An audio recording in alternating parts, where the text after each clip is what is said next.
शुरू करेंगे प्रभु जी। तो पहला प्रश्न रेवती जीवन प्रभु जी का है, उन्होंने हाथ खड़ा किया है। तो रेवती जीवन प्रभु जी, आप अपना माइक ऑन करके प्रश्न पूछ सकते हैं। हरे कृष्णा। हरे कृष्णा। दंडवत प्रणाम प्रभु जी। दंडवत प्रणाम। बहुत दिनों के बाद आपकी आवाज सुनी, अच्छी लगी प्रभु। हाँ प्रभु जी, यहाँ एक कार्यक्रम होने जा रहा है, आपने अभी मंदिर के ऊपर आज मैसेज मिला है दोपहर में कि आपको यज्ञ कैसा करना है, आपको पढ़ाया बताया जाएगा। और वो सैटरडे संडे 2 दिन का कार्यक्रम है, सुबह 9 बजे से लेकर शाम को 5:30 बजे तक। लेकिन प्रभु जी, जानना ये चाहता हूँ कि अब ये हमारे जीवन के लिए क्या विशेष है उसमें। अभी तो हमने मंगल आरती सीधी तरह सीखी है, अभी वो भी कभी कभी गलती हो जाती है, तो फिर अब ये यज्ञ एकदम करना बोले तो मैं समझा नहीं थोड़ा सा। तो मैं प्रभु जी को परसों प्रश्न उत्तर में पूछता हूँ कि यज्ञ करके मतलब हमारे जीवन में क्या आवश्यकता है उसकी, और आगे उसके हमारे क्या फायदे उसके हैं। भगवान जो है ना, ये हमारे भगवान जो है यज्ञ पुरुष कहलाते हैं। यज्ञ पुरुष का अर्थ होता है जिनको यज्ञ द्वारा संतुष्ट किया जाता है। तो हमारे शास्त्रों में यह एक प्रणाली है जिसके माध्यम से हम अपने सेवा वृत्ति को व्यक्त कर सकते हैं। संसार के कुछ ऐसे पदार्थ होते हैं जिसका हम भगवान की सेवा में प्रयोग कर सकते हैं, तो वो यज्ञ के माध्यम से किया जाता है। अलग अलग प्रकार से यज्ञ किया जाता है। जैसे जब कर्म की आहुति दिया जाता है तो वह भी यज्ञ माना गया है। कर्म करके उसे समर्पण करें श्री भगवान की सेवा में, या फिर अपने वाचा क्रिया जो है उसकी जब आहुति दी जाती है तो उसे भी यज्ञ कहते हैं। आहुति अर्थात उसे श्री भगवान के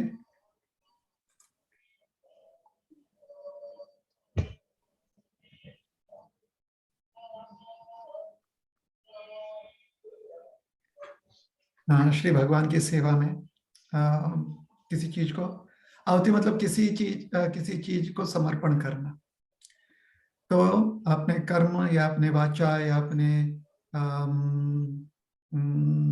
वाचा मतलब शब्द या अपनी बुद्धि, ये सबको समर्पण किया जा सकता है। इसका वर्णन भगवान भगवत गीता में करते हैं। उसी प्रकार से अग्नि में जब हम कोई आहुति प्रदान करते हैं, जो अग्नि प्रज्वलित की जाती है श्री भगवान की सेवा के लिए यज्ञ कुंड में, तो उसमें कुछ जब आहुति प्रदान करते हैं तो उसे भी यज्ञ कहा गया है। और ऐसे जो यज्ञ होते हैं उनका वर्णन शास्त्र में किया गया है। तो आवश्यक नहीं है कि सभी को करना है। कलयुग में जो मुख्य यज्ञ है वो संकीर्तन यज्ञ है। तो अगर आप संकीर्तन यज्ञ की प्रणाली में स्थित हैं तो बहुत अच्छी बात है। संकीर्तन यज्ञ का अर्थ होता है जहाँ पर भगवान का नाम जो है हम अपने जिह्वा से लेकर उन नामों का श्रवण अपने कर्णों से कर रहे हैं, अपने कानों से कर रहे हैं, तो उसे संकीर्तन यज्ञ कहा जाता है।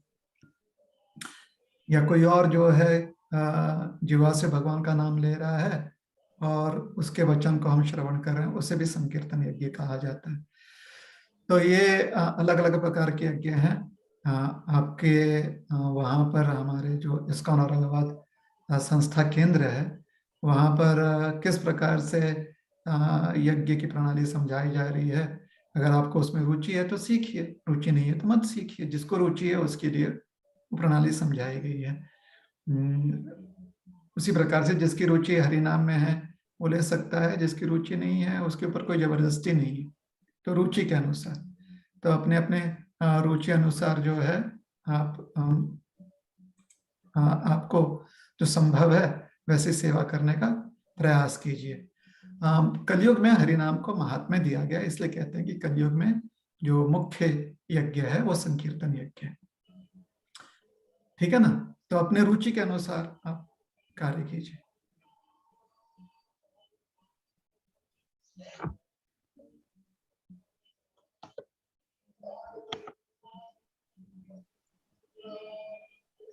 ठीक है। कृष्णा रेवती जीवन प्रभु जी। यस प्रभु। जी, अगला प्रश्न आशीष बोदड़े प्रभु जी का है। प्रभु जी अपना माइक ऑन करके प्रश्न पूछ सकते हैं।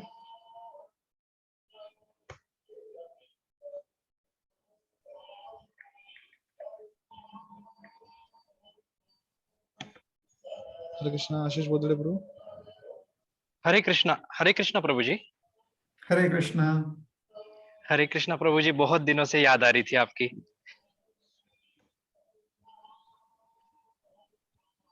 धन्यवाद।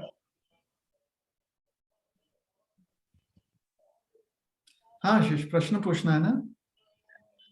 हाँ हाँ प्रभु जी, मैं मराठी में पूछू? चालेल ना, विचार। Okay okay. प्रभू जी, आता माझा ना भागवतमचा स्कंद 4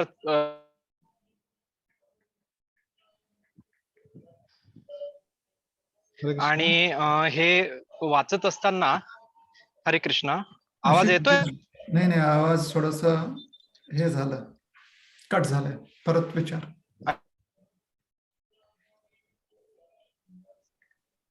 हॅलो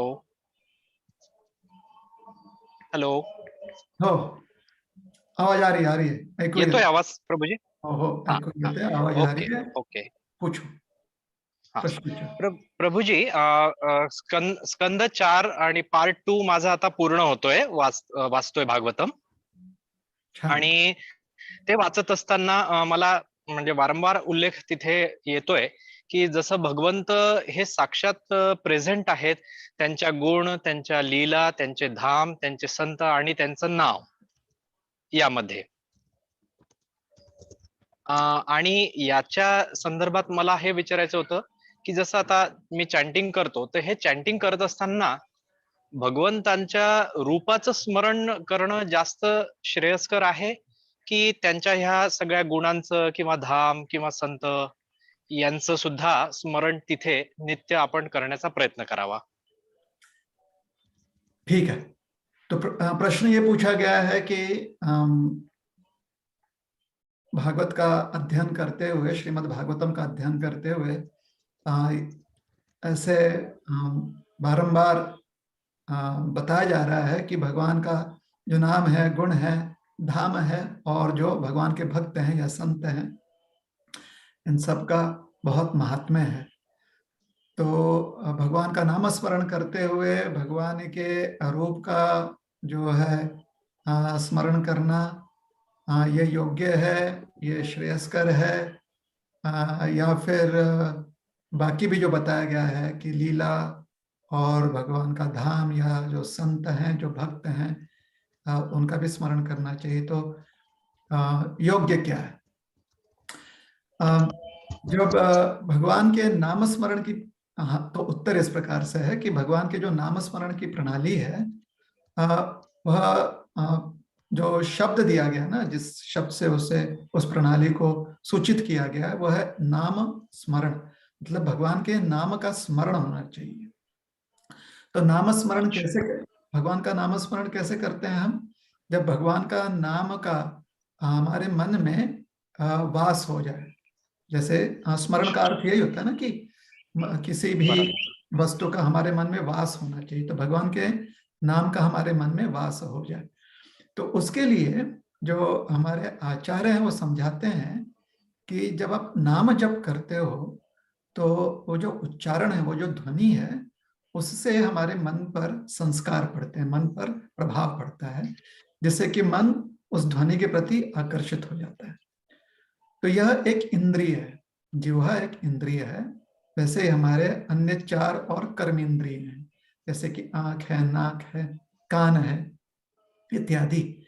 तो जिह्वा से उच्चारण करते हुए, कानों से श्रवण करते हुए, ये 2 इंद्रियों का प्रयोग करते हुए जो मन पर प्रभाव पड़ता है हरि नाम का, उसकी वजह से नाम में क्षमा कीजिएगा, मन में भगवान के नाम का वास होने लगता है.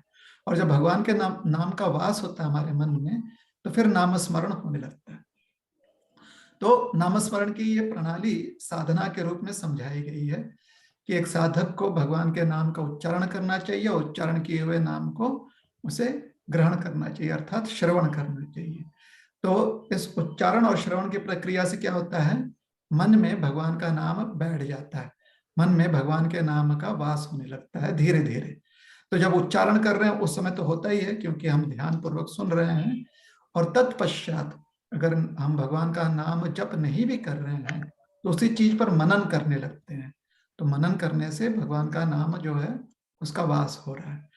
तो शुरुआत में एक साधक के जीवन में मनन करना थोड़ा सा कठिन हो जाता है, इसलिए नाम जप करने की एक विधि बताई गई है कि इतने समय काल के लिए आपको भगवान का नाम जप करना है। इसका अर्थ यह है कि 24 घंटे में से कुछ समय जो है नियमित रूप से हम नाम स्मरण में लगा रहे, हम नाम जप में लगा रहे हैं, तो वह समय, क्योंकि नाम जप में अगर ठीक से लगाते हैं तो नाम स्मरण हो जाता है, और धीरे धीरे उसका प्रभाव बाकी समय पर भी होगा जहां पर हम नाम जप नहीं कर रहे। बाकी समय पर नाम जप नहीं करने का कारण क्या है कि शायद व्यक्ति थक जाता है, जिह्वा उसकी थक जाती है, शरीर थक जाता है, तो शांत बैठा रहता है व्यक्ति, तो उस समय नामस्मरण कैसे होगा अगर उच्चारण नहीं कर रहे हैं। तो जो मन पर प्रभाव पड़ा है उच्चारण करने से, उस प्रभाव की वजह से नामस्मरण हो सकता है। जब हम मूक बैठे हुए, जब हम गूंगे बैठे हुए हैं, जब हम बिना कुछ बोले हुए बैठे हुए हैं या जग रहे हैं बिना कुछ बोलचाल के, तो उस समय नामस्मरण हो सकता है। तो क्या साधारण व्यक्ति के लिए बिना नाम जप किए हुए नामस्मरण हो सकता है? संभव है, लेकिन संभावना जो है बहुत कठिन है। कठिनाई क्यों है? क्योंकि जिस चीज का मनन करना चाहते हैं उसका हम ज्यादा उच्चारण करते हैं, और वैसे ही जिस चीज का ज्यादा उच्चारण करते हैं उसका मनन व्यक्ति करता है। तो ये संबंध देखा गया है व्यवहारिक जीवन में। तो इस संबंध को, व्यवहारिक जीवन का यह संबंध जो है उच्चारण, श्रवण और मनन के बीच में जो संबंध है, उसको देखते हुए साधना के रूप में हमारे आचार्यगण ने हमें प्रणाली दी है कि नाम जप करते हुए नामस्मरण करने की विधि को अपनाएं, और इसी विधि को अपनाते हुए जब अधिकाधिक नाम जप करते हैं तो अधिकाधिक नामस्मरण होने लगता है। और उसका प्रभाव ऐसे पड़ता है कि अगर नाम जप ना कर पाए हम, फिर भी नामस्मरण हो सकता है, क्योंकि हम उस पर मनन करने लगते हैं। ये प्रक्रिया है। अब हम आते हैं भगवान के गुण, लीला, धाम और संतों के बारे में, उनके विषय में चर्चा करते हैं। भगवान का जो गुण है वो भगवान के प्रति हमारा मन आकर्षित करता है। भगवत धाम जो है या भगवान की लीला, दोनों ही भगवान के प्रति हमारा मन आकर्षित करता है। और जो भगवान के भक्त होते हैं, संत महात्मा होते हैं, वह भी भगवान के प्रति हमारा मन आकर्षित करवाते हैं। ये सब आकर्षण का जो लाभ है वह यह है कि हमारे मन पर उसका प्रभाव पड़ता है। तो अगर हम नियमित रूप से भगवत धाम में वास करते हुए भगवान के प्रति आकर्षण बढ़ा सकें, तो फिर हम भगवान के धाम में वास कर सकते हैं, या फिर भगवान का, क्या बात है द्विजवानी गौर प्रभु? हरे कृष्ण। सॉरी प्रभु जी। ठीक है, सब ठीक है ना? हमारी आवाज सुनाई दे रही है ना? जी जी, सब ठीक है प्रभु जी। हाँ, तो भगवान के धाम में वास करने का अगर हमें लाभ मिल रहा है, या अगर ना वास भी ना कर पाए, अगर हम अधिकाधिक भगवान के धाम के अलग अलग जो उसके गुण हैं या पहलू हैं उस पर हम मनन कर सके तो अच्छी बात है। तो फिर निश्चित रूप से करना चाहिए। उसी प्रकार से भगवान का जो गुण है या भगवान की जो लीलाएं हैं, लीला वर्णन जो है, अगर उसका हम नित्य मनन कर पाए तो बहुत अच्छी बात है, क्योंकि यह भी हमारे मन को भगवान के प्रति आकर्षित कर रहा है। किंतु व्यवहार में ये देखा गया है कि भगवान के गुण लीला का वर्णन, श्रवण या मनन, या भगवान के धाम के चिंतन, और जो संत महात्मा हैं उनके चरित्र का चिंतन साधना के रूप में करना इतना आसान नहीं है जितना कि नाम जप का साधना के रूप में प्रयोग करना। तो नाम जप का प्रयोग जो है बहुत ही आसान और बहुत ही लाभदायी पाया गया है संसार में, व्यवहारिक जीवन में। अतः इसलिए जो हमारे आचार्य हैं वो हमें समझा रहे हैं और शास्त्र भी समझा रहे हैं कि जो नाम जप की प्रणाली है वही भगवान के नाम स्मरण के लिए अति योग्य है। और जब भी आपको मौका मिलता है या आपके पास संधि उपलब्ध हो जाती है कि भगवान के गुण लीला चरित्र भगवत धाम के अलग अलग कथाएं या धाम चरित्र या संत महात्माओं की जो मुखवाणी है या उनकी जो चरित्रवाणी है या उनका जो चरित्र स्मरण है मनन है उसका आप जो है लाभ समय समय पर ले सकते हैं। किंतु अगर उसे आप साधना रूप में स्वीकारना चाहते हैं तो वह भी संभव है। अब आप निर्णय लगाइए कि आपके लिए साधना के रूप में क्या संभव है।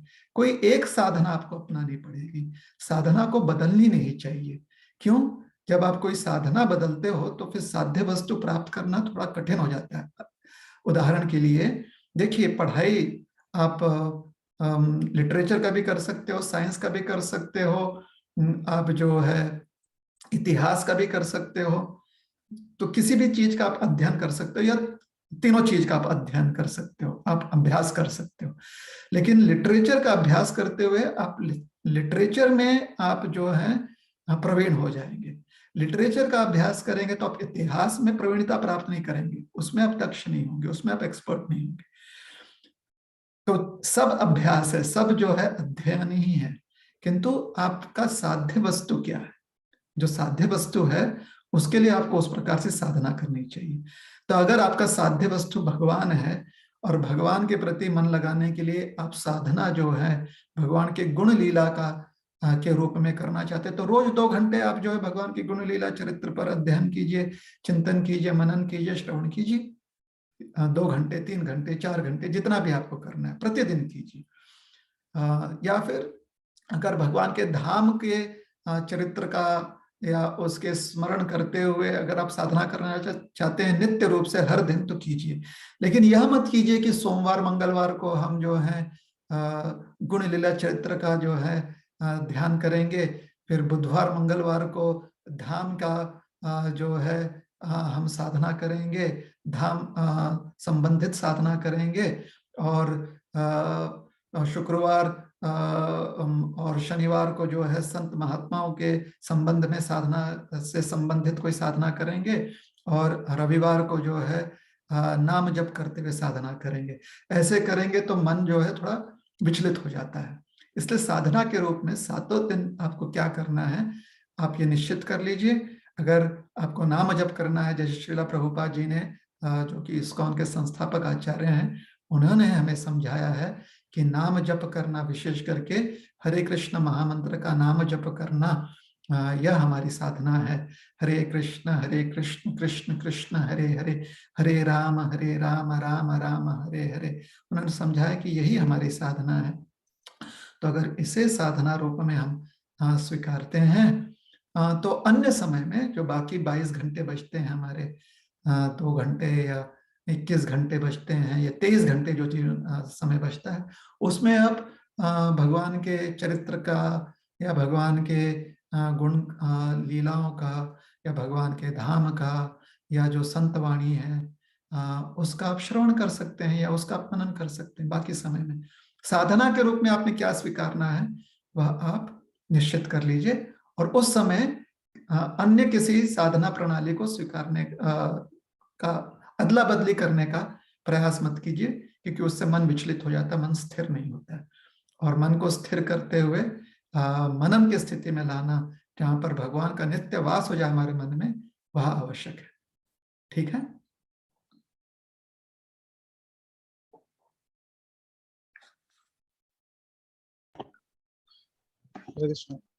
आशीष? आशीष हाँ प्रभु जी। हाँ प्रभु जी, अगर फिर जो चैंटिंग हम कर रहे हैं, भगवान का नाम का नित्य स्मरण कर रहे हैं, उस वक्त भगवान का रूप ध्यान सामने लाने की कोशिश कर सकते हैं? प्रयास कर सकते हैं, किंतु जैसा हमने कहा, ध्यान हमारा भगवत नाम का जो उच्चारण है और श्रवण है उस पर हाँ। होना चाहिए। अगर आपको अच्छा, लगता है कि ठीक। उच्चारण और श्रवण के साथ साथ आप भगवान के रूप का भी ध्यान कर सकते हो तो अच्छी बात है। बहुत लोगों के लिए कठिन हो जाता है। अच्छा, कठिन यह होता है क्योंकि हाँ, जब रूप पर ध्यान करते हैं तो जो उच्चारण हो रहा है उस पर ध्यान नहीं होता। ठीक है ना। जैसे अब आप अभ्यास करते हो, आप पढ़ाई करते हो, अभी तो आप शिक्षक हो, लेकिन अगर सोचिए आप किसी इंटरव्यू के लिए आप तैयारी कर रहे हो, उस समय आप जो है भारत के इतिहास पर आप कुछ पढ़ रहे हो, और फिर भारत का जो नक्शा है, ये भारत का जो स्वरूप है उस पर ध्यान करोगे, तो जो आप पढ़ने का प्रयास कर रहे हो लिखित रूप में, उस पर ध्यान कैसे होगा? या जो आप उच्चारण करते हुए रटने का प्रयास कर रहे हो उस पर ध्यान नहीं होता है ना, क्योंकि मन किसी और चीज पर लगा हुआ है। किसी भारत का जो स्वरूप है, नक्शा स्वरूप है, उस पर मन लगा हुआ है, ना कि जो हम उच्चारण कर रहे हैं उस पर लगा हुआ है। तो ये बहुत व्यवहारिक बात है, हर कोई जानता है कि जो हम उच्चारण कर रहे हैं, जो हम चैंटिंग कर रहे हैं, जो हमारी मुखवाणी है, जो मुख से हम शब्द व्यक्त कर रहे हैं, अगर उसके ऊपर ध्यान लगाना है तो मन में कोई और स्वरूप लाने से उसमें बाधा आती है। इसलिए मन को जो उच्चारण क्रिया है उस पर लगाना चाहिए। तो उच्चारण क्रिया पर मन को लगाने का अर्थ क्या है कि ध्यानपूर्वक श्रवण करना। तो अगर कठिन जा रहा है श्रवण करना किसी प्रकार से, तो आप कुछ समय तक भगवान के जो स्वरूप है उसका आप ध्यान कर सकते हो। किंतु यहाँ पर हम जो है एक चेतावनी देना चाहते हैं। चेतावनी यह है कि जब आप भगवान का स्वरूप जो है उस पर ध्यान कर रहे हो, तो भगवान का नाम जो उच्चारण कर रहे हो ना, उससे ध्यान हट जाता है। तो आपकी साधना जो है अब बन जाती है भगवान के नाम के स्वरूप पर ध्यान करना। तो फिर जो नाम जब आप कर रहे हो उस साधना में कमी आ जा रही है। तो किस साधना को आपको पूरी करनी है, किस साधना को आपने अपनाना है ताकि आप अपने साध्य वस्तु तक, अपने लक्ष्य तक पहुंच सकें, ये आप निर्णय लगा लीजिए।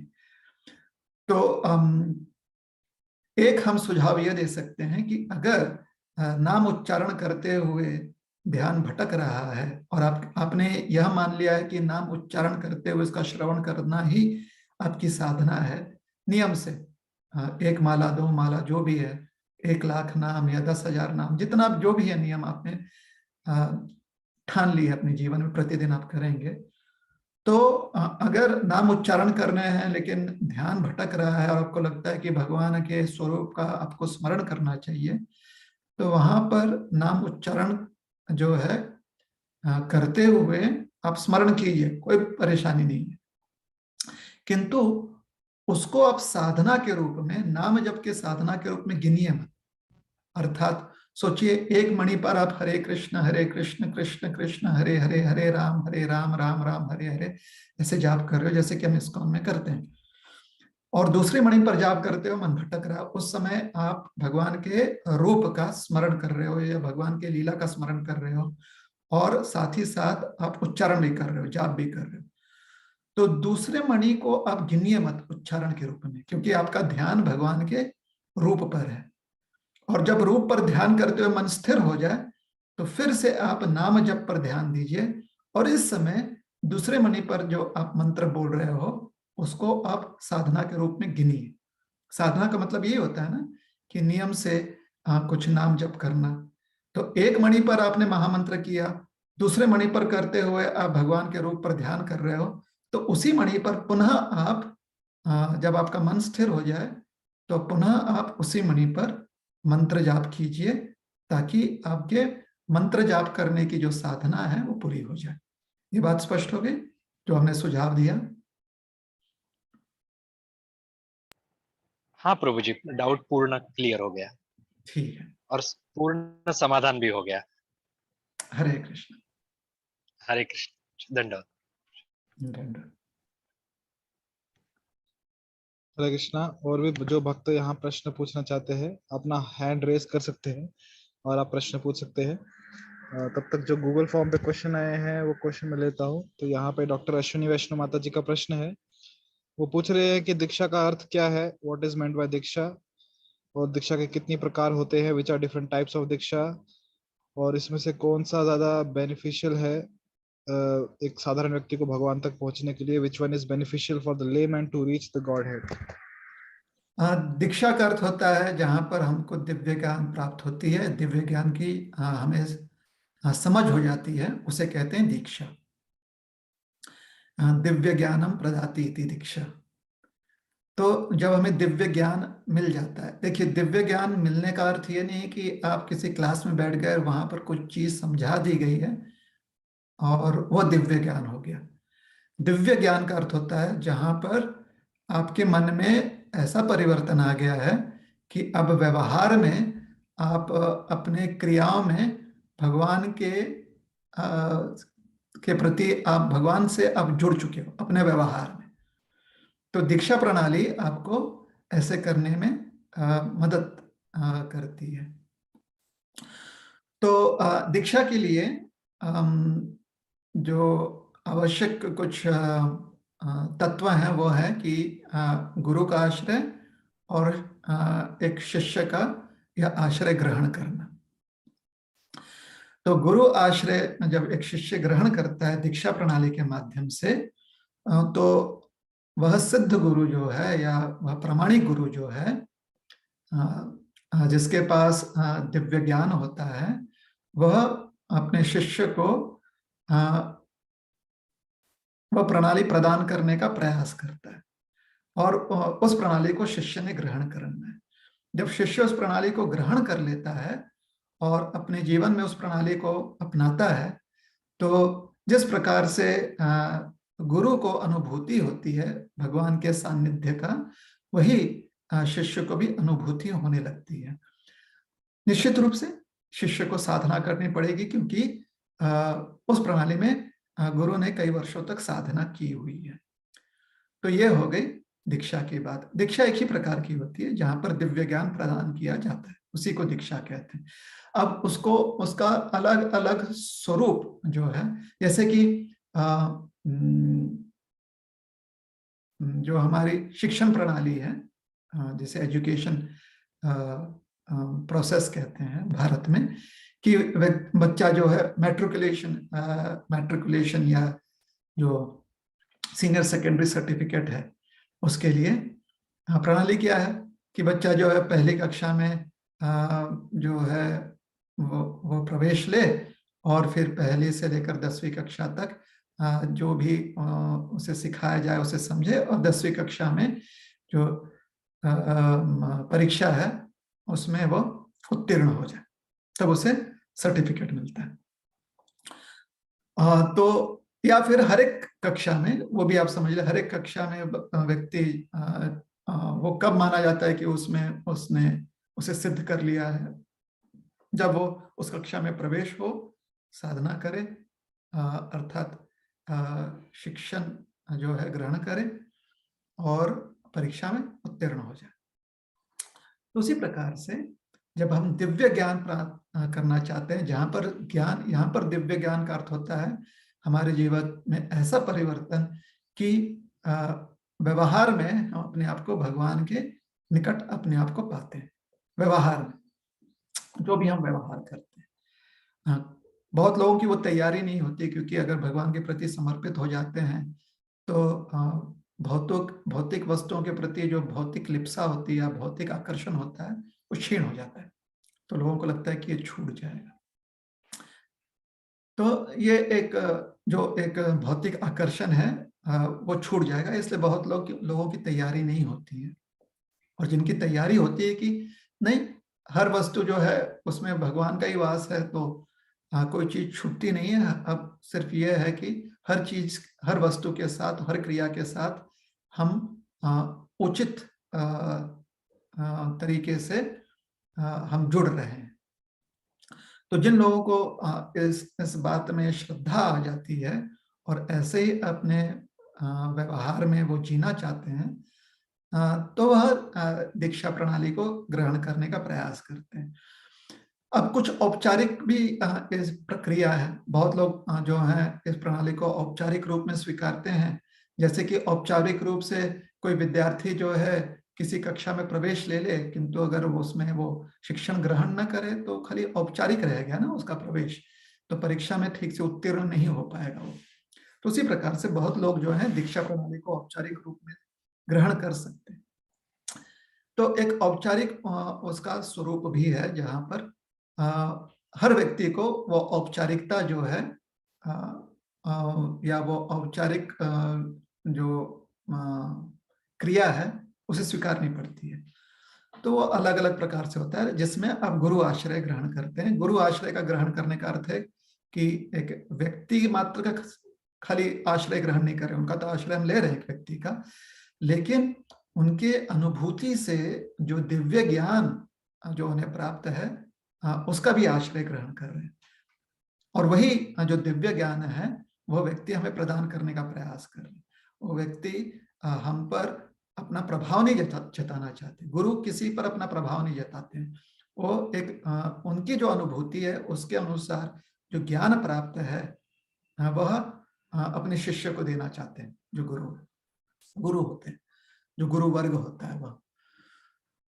तो जब औपचारिक रूप से कोई व्यक्ति इसे स्वीकारता है तो वह औपचारिकता का अर्थ यह होता है कि अब से हमारे जीवन में हम परिवर्तन ऐसा लाना चाहते हैं जिससे कि हर व्यवहार में हम भगवान के प्रति अपने सेवा भाव को व्यक्त कर सकें।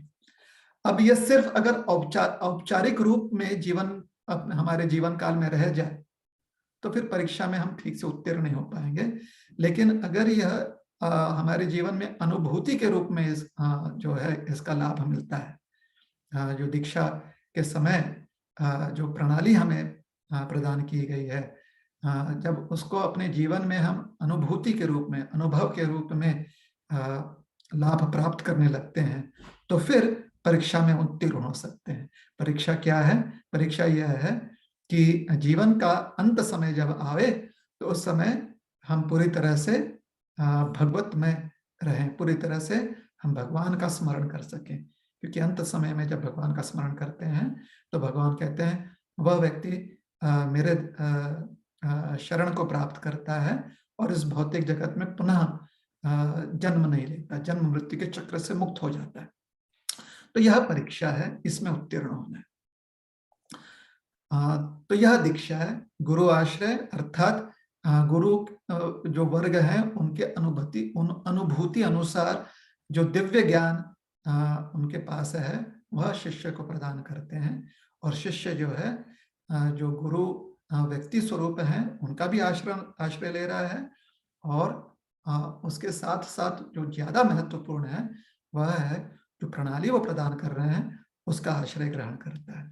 तो इस्कॉन में इसे शिक्षा कहा गया, और जब औपचारिक रूप से व्यक्ति इसी शिक्षा को अपने जीवन में स्वीकारता है तो उस क्षण को दीक्षा कहते हैं। उस उपरांत उस समय, दीक्षा के समय, दीक्षा के पूर्व और दीक्षा के उपरांत शिक्षा उसे हमेशा ग्रहण करना ही है। शिक्षा अर्थात जो भी मार्गदर्शन मिलता है गुरु आश्रय में। तो यह हो गई दीक्षा की बात। तो शिक्षा जो है वही महत्वपूर्ण है। अब औपचारिक प्रक्रिया क्या है दीक्षा की? अलग अलग पंथों में अलग अलग प्रक्रिया। इस्कॉन में प्रक्रिया यह है कि दीक्षा का एक समारोह होता है, वहां पर जो दीक्षा ग्रहण करना चाहते हैं शिष्य जो है व्रत लेते हैं अपने जीवन में, और इस व्रत के साक्षी होते हैं अन्य वैष्णवगण। और यह व्रत किसके समक्ष वो ले रहे हैं? एक व्यक्ति के समक्ष जिन्हें वो गुरु के रूप में स्वीकारते हैं, तो वो गुरु आश्रय हो जाता है। दीक्षा, इस प्रकार की दीक्षा अक्सर एक बार लेने से योग्य है। ऐसे नहीं कि व्यक्ति को बहुत सारे दीक्षा गुरु, विशेष करके जब मंत्र ग्रहण करते हैं हम साधना के लिए, तो उसके लिए एक दीक्षा गुरु की जो है काफी है, योग्य है। तो वह औपचारिक प्रक्रिया जो है व्यक्ति स्वीकार सकता है, जो समारोह होता है जहाँ पर अन्य लोग जो है साक्षी हैं, और उस तत्पश्चात व्यक्ति अपने जीवन में जो है परिवर्तन लाने का प्रयास करता है। परिवर्तन किस प्रकार का? कि वह उसका अभ्यास होता है, अभ्यास करते हुए परिवर्तन लाता है, जिससे कि अपने हर व्यवहार में, चाहे वो कर्म हो, चाहे वो शब्द हो, चाहे वो मनन हो, हर व्यवहार में कायेन मनसा वाचा, काया द्वारा, मन द्वारा या वाचा द्वारा, हर व्यवहार में वह अपने आप को भगवान से, भगवान के प्रति अपना सेवा भाव व्यक्त कर सके, भगवान से जुड़ा रहे। तो यही दीक्षा है। हाँ, आप इस्कॉन में सुनेंगे, कहीं और सुनेंगे, विशेष करके इस्कॉन में आप सुनेंगे कि पहली दीक्षा है, दूसरी दीक्षा है। तो ये सब कुछ औपचारिक क्रियाएं हैं। इस्कॉन में पहली दीक्षा वह होती है जहाँ पर आप गुरु के समक्ष मंत्र ग्रहण करते हो, और फिर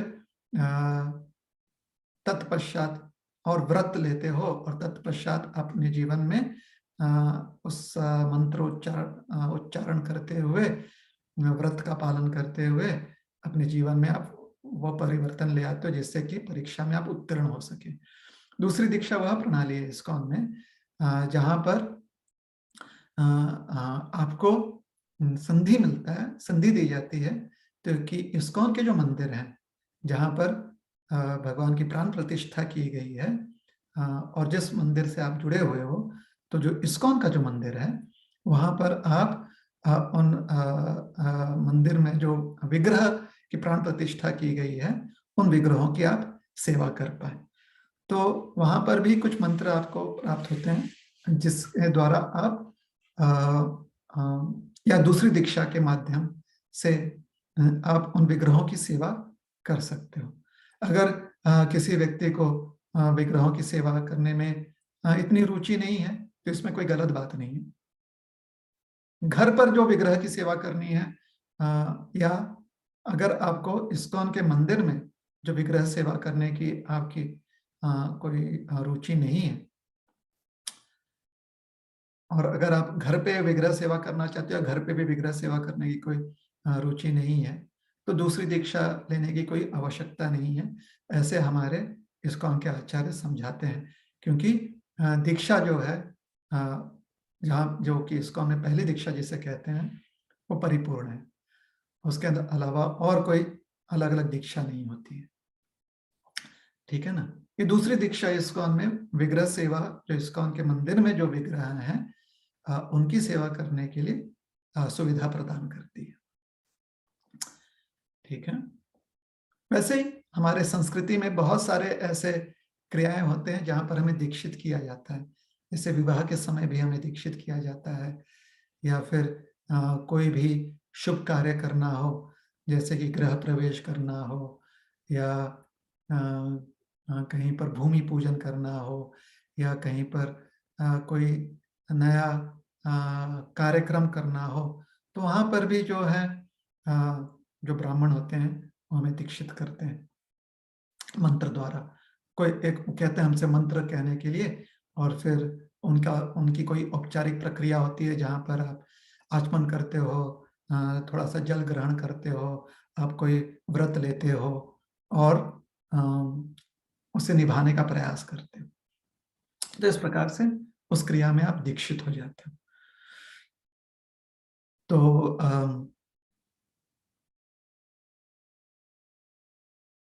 दीक्षा जो है वह प्रणाली है जिसके माध्यम से आपको दिव्य ज्ञान प्राप्त होता है। अब दिव्य ज्ञान जो है वह भी अलग अलग स्तर का होता है ना। जहाँ पर आप भगवान के खाली विश्वव्यापी स्वरूप का दर्शन करना चाहते हैं, जिसको कहते हैं ब्रह्म ज्ञान, वो भी दिव्य ज्ञान है।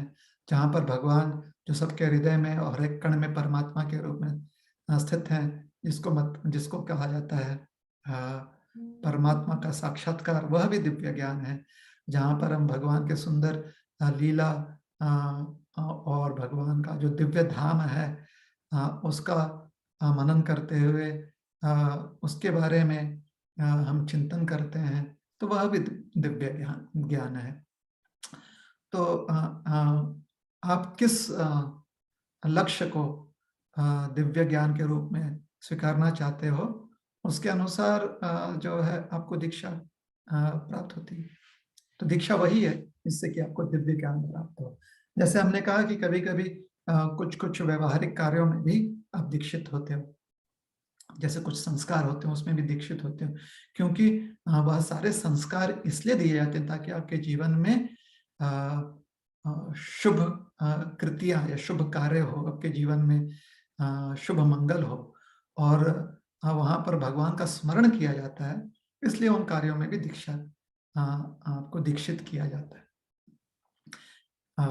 हमने उत्तर जो है इस यह समझते हुए उत्तर दिया कि यहाँ पर प्रश्न पूछा गया है कि आध्यात्मिक क्षेत्र में दीक्षा का अर्थ क्या है, अध्यात्म में दीक्षा का अर्थ क्या है। ठीक है, हरे कृष्णा, बहुत बहुत धन्यवाद गुरु जी। इसी प्रश्न से रिलेटेड अगला प्रश्न है उद्देश्य का। वो पूछ रहे हैं कि क्या दीक्षा के बिना हम भगवत धाम जा सकते हैं या नहीं?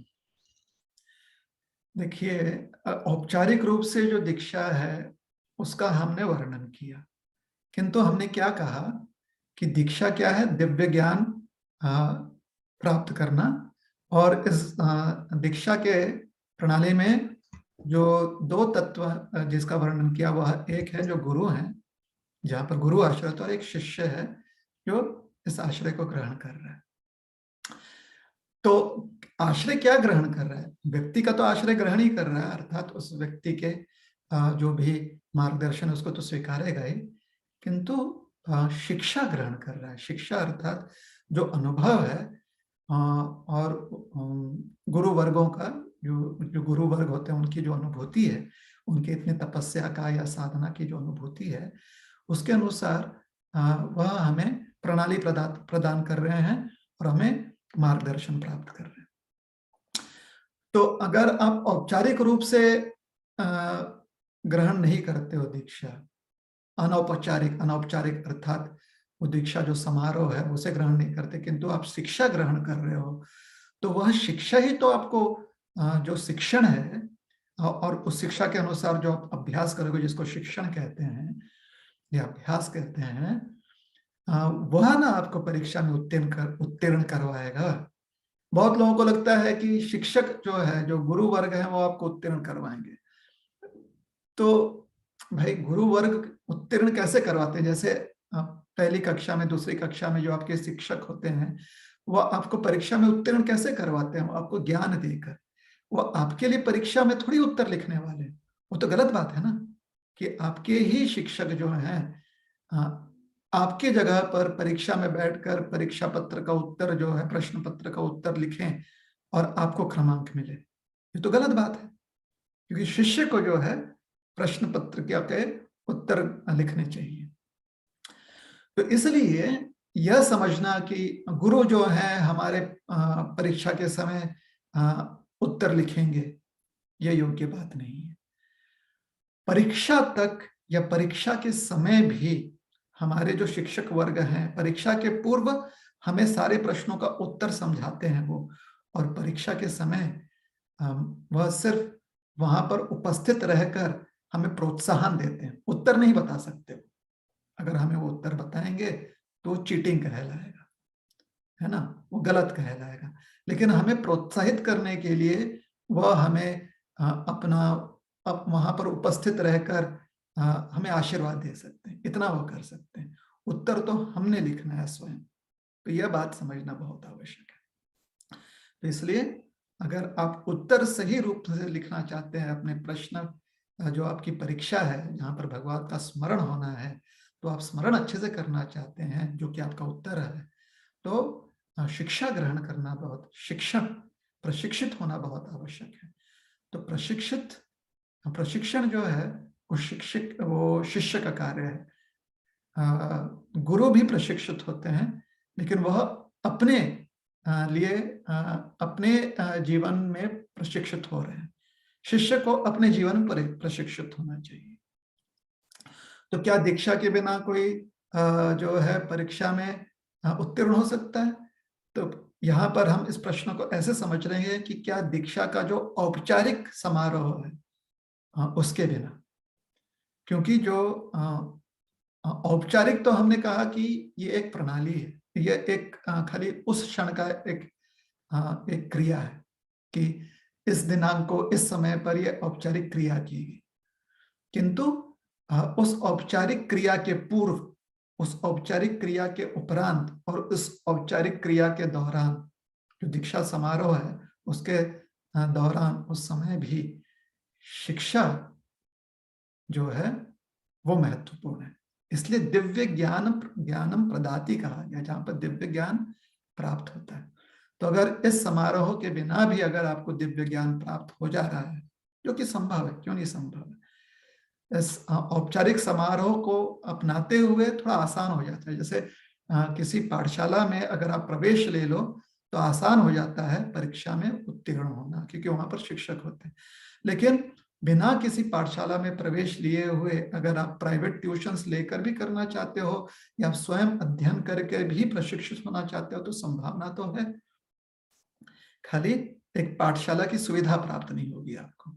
तो उसी प्रकार से जो दीक्षा समारोह की प्रणाली है, दीक्षा समारोह की जो क्रिया है, जो औपचारिक क्रिया है, उसके बिना भी अगर आप शिक्षण ग्रहण कर रहे हो और गुरु आश्रय आपको प्राप्त है, गुरु आश्रय प्राप्त होना आवश्यक है, या जो गुरु वर्ग है उसका आश्रय अगर आपको प्राप्त है, जो शिक्षा जो मिलनी चाहिए उसका आश्रय अगर आपको प्राप्त है, और तभी आप प्रशिक्षित हो सकते हो। अगर शिक्षा का आश्रय प्राप्त है तो निश्चित रूप से आप परीक्षा में उत्तीर्ण हो जाओगे, ठीक है ना।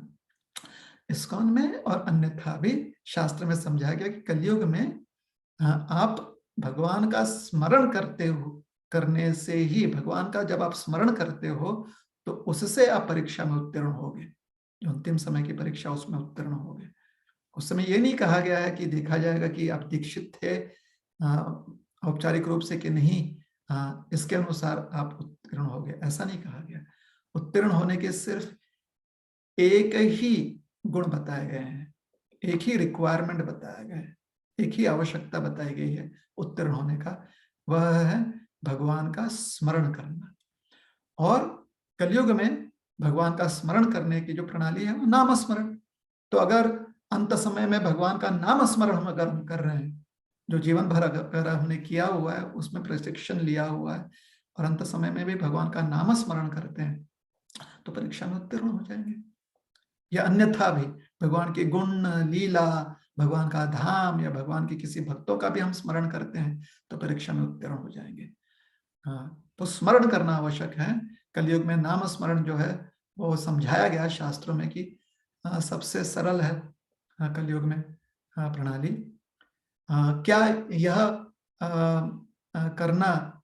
करने के लिए दीक्षित होना आवश्यक है? दीक्षित होने से जो औपचारिक दीक्षा की प्रणाली है उससे आसानी हो जाती है।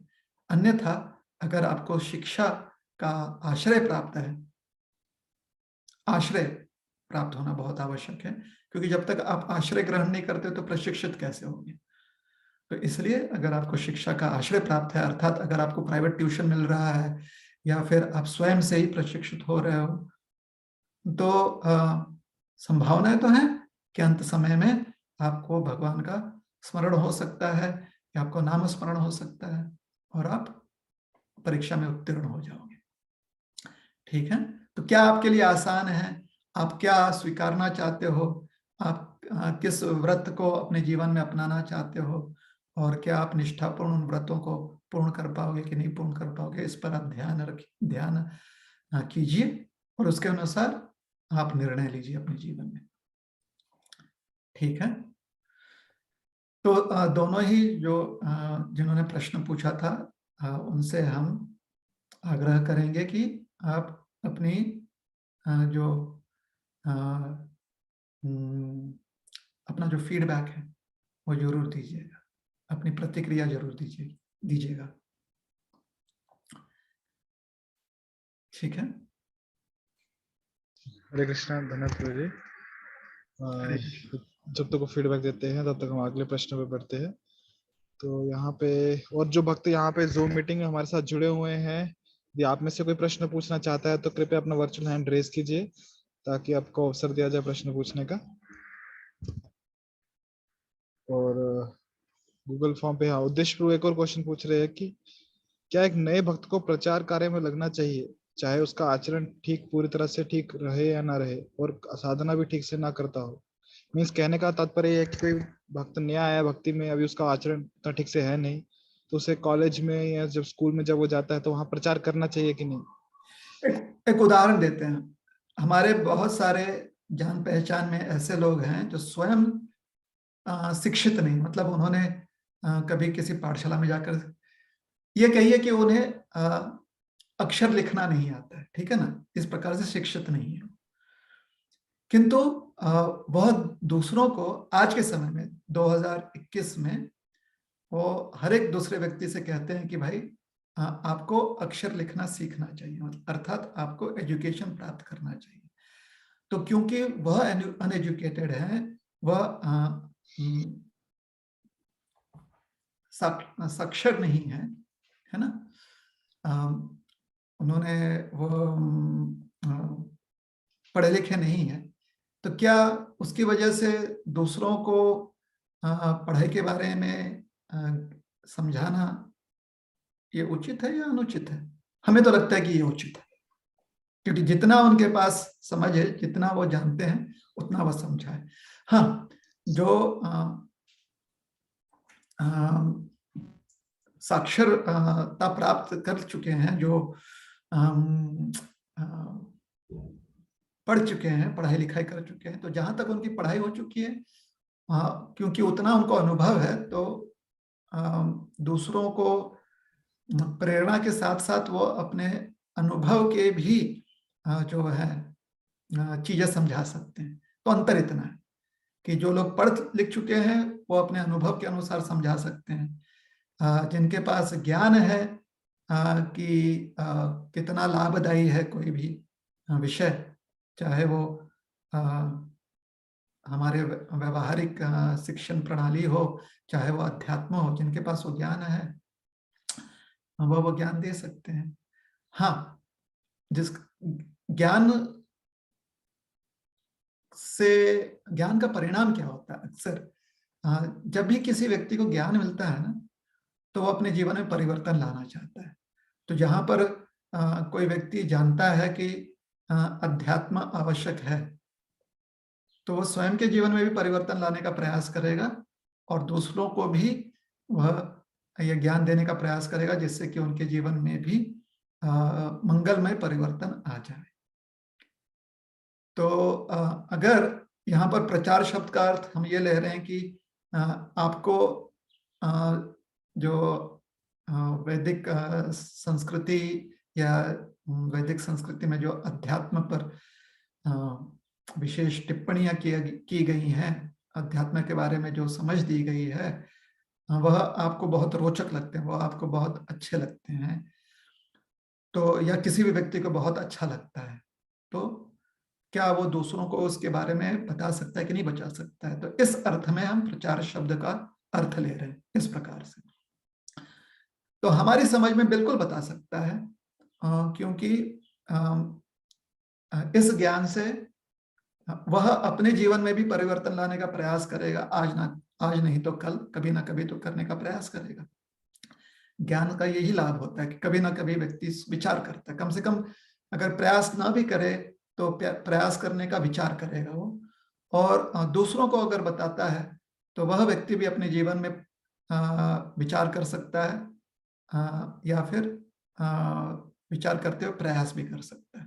तो निश्चित रूप से हर व्यक्ति को ज्ञान बांटना चाहिए, और जो स्वयं अपने जीवन में उसे उतार रहा है उस ज्ञान को, वह अपने अनुभव द्वारा उसके बारे में और ज्यादा समझा सकता है। बस इतना ही अंतर है। हरे कृष्ण। हरे कृष्ण, धन्यवाद प्रभु जी। अभी यहाँ ब्रज महिमा माता जी प्रश्न पूछना चाहते हैं, और जो भी भक्त प्रश्न पूछना चाहते हैं कृपया अपना हैंड रेस कीजिए। यस माता जी, आप प्रश्न पूछ सकते हैं। हरे कृष्णा प्रभु जी, दंडवत प्रणाम। प्रभु जी, मेरे तो 2 क्वेश्चन है।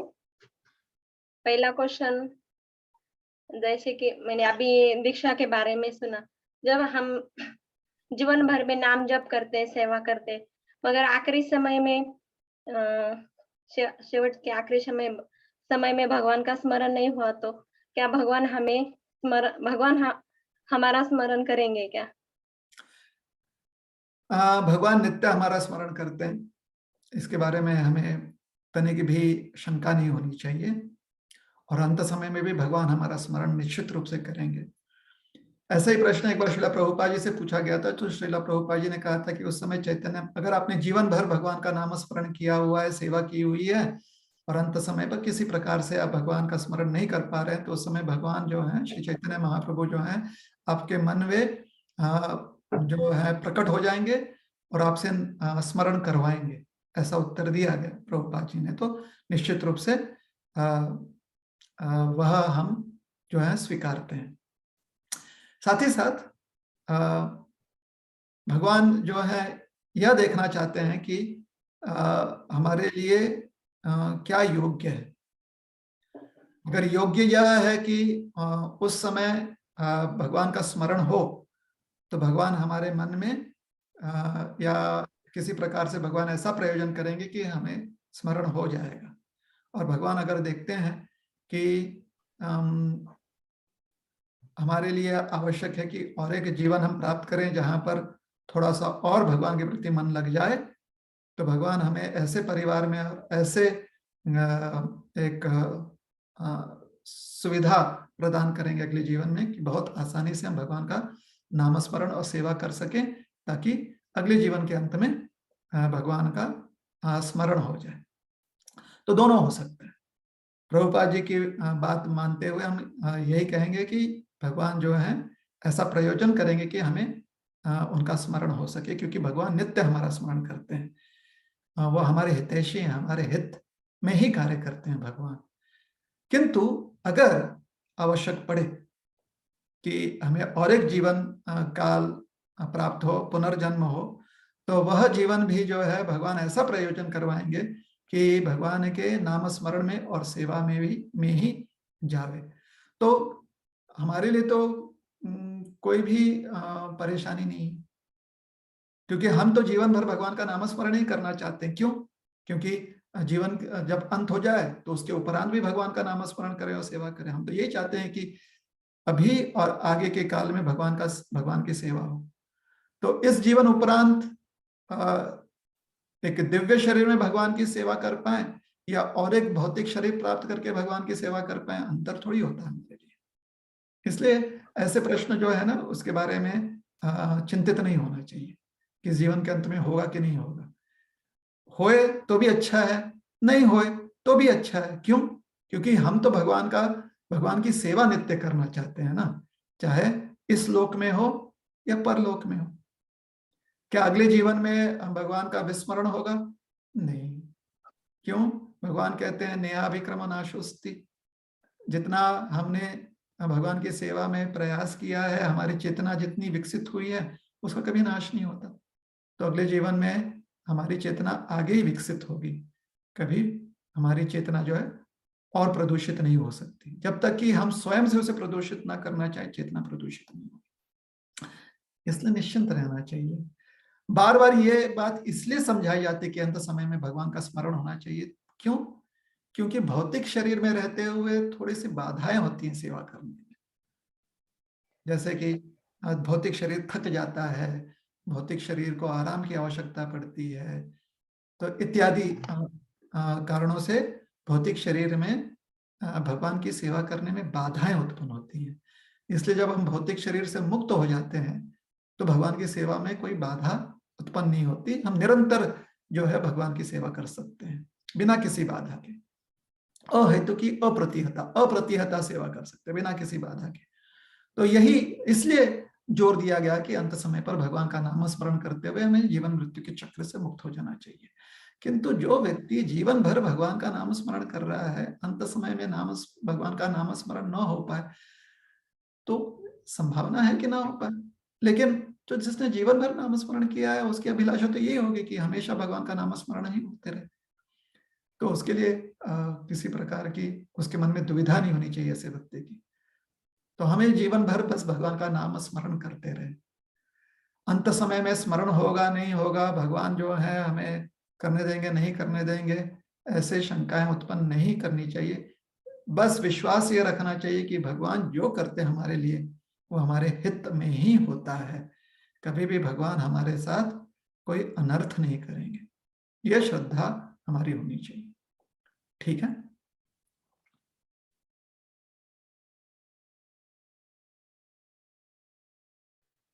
ओके प्रभु जी। और प्रभु जी मेरा और एक क्वेश्चन है कि हम जैसे घर की सेवा में हमारा स्वार्थ फायदा देखते हैं क्या प्रामाणिकता से करते, तो हमें मंदिर की सेवा में भी प्रामाणिकता या स्वार्थ देखना चाहिए क्या? घर की सेवा में स्वार्थ, मंदिर की सेवा में स्वार्थ, ये दोनों ही स्वार्थ जो है हमारे लिए या तो लाभदायी हो सकता है या हानिकारक हो सकता है। भगवान के प्रति अगर हमारा स्वार्थ लगा हुआ है तो वो हर क्षण में हमारे लिए लाभदायी होता है।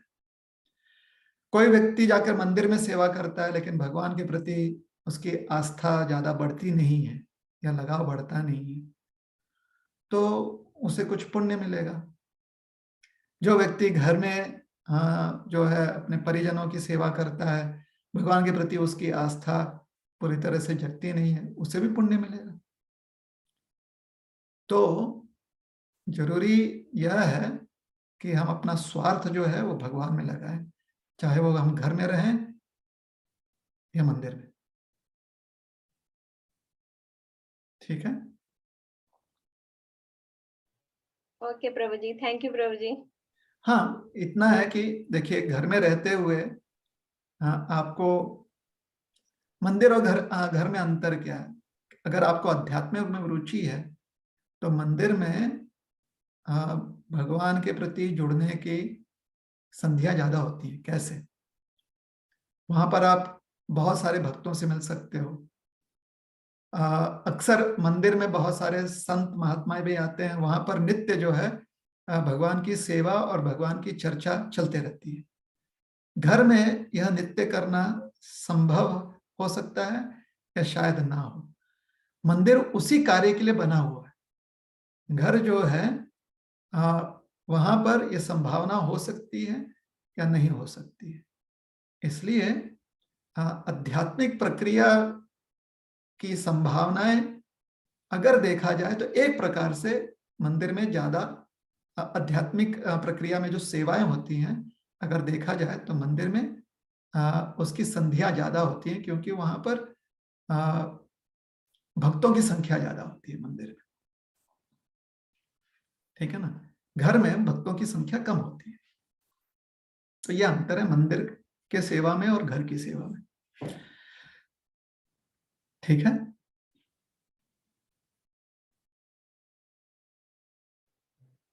ओके प्रभु जी, हरे कृष्णा, धन्यवाद। हरे कृष्ण। हरे कृष्णा। और भी जिन भक्तों को प्रश्न पूछने हैं कृपया अपना हैंड रेस कीजिए ताकि आपको अवसर मिले प्रश्न पूछने का। और तब तक मैं फिर गूगल फॉर्म से प्रश्न पूछता हूँ। आनंद प्रभु पूछ रहे हैं कि ईश्वर ने ये दुनिया क्यों बनाई?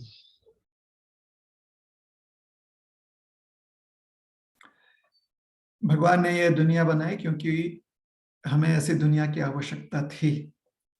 यह जो जगत है, इस जगत में अगर कोई चाहे तो भगवान का तिरस्कार कर सकता है, लेकिन भगवान का जो दिव्य धाम है वहां पर भगवान का तिरस्कार करने के अवसर नहीं होते, वो संभावना ही नहीं है।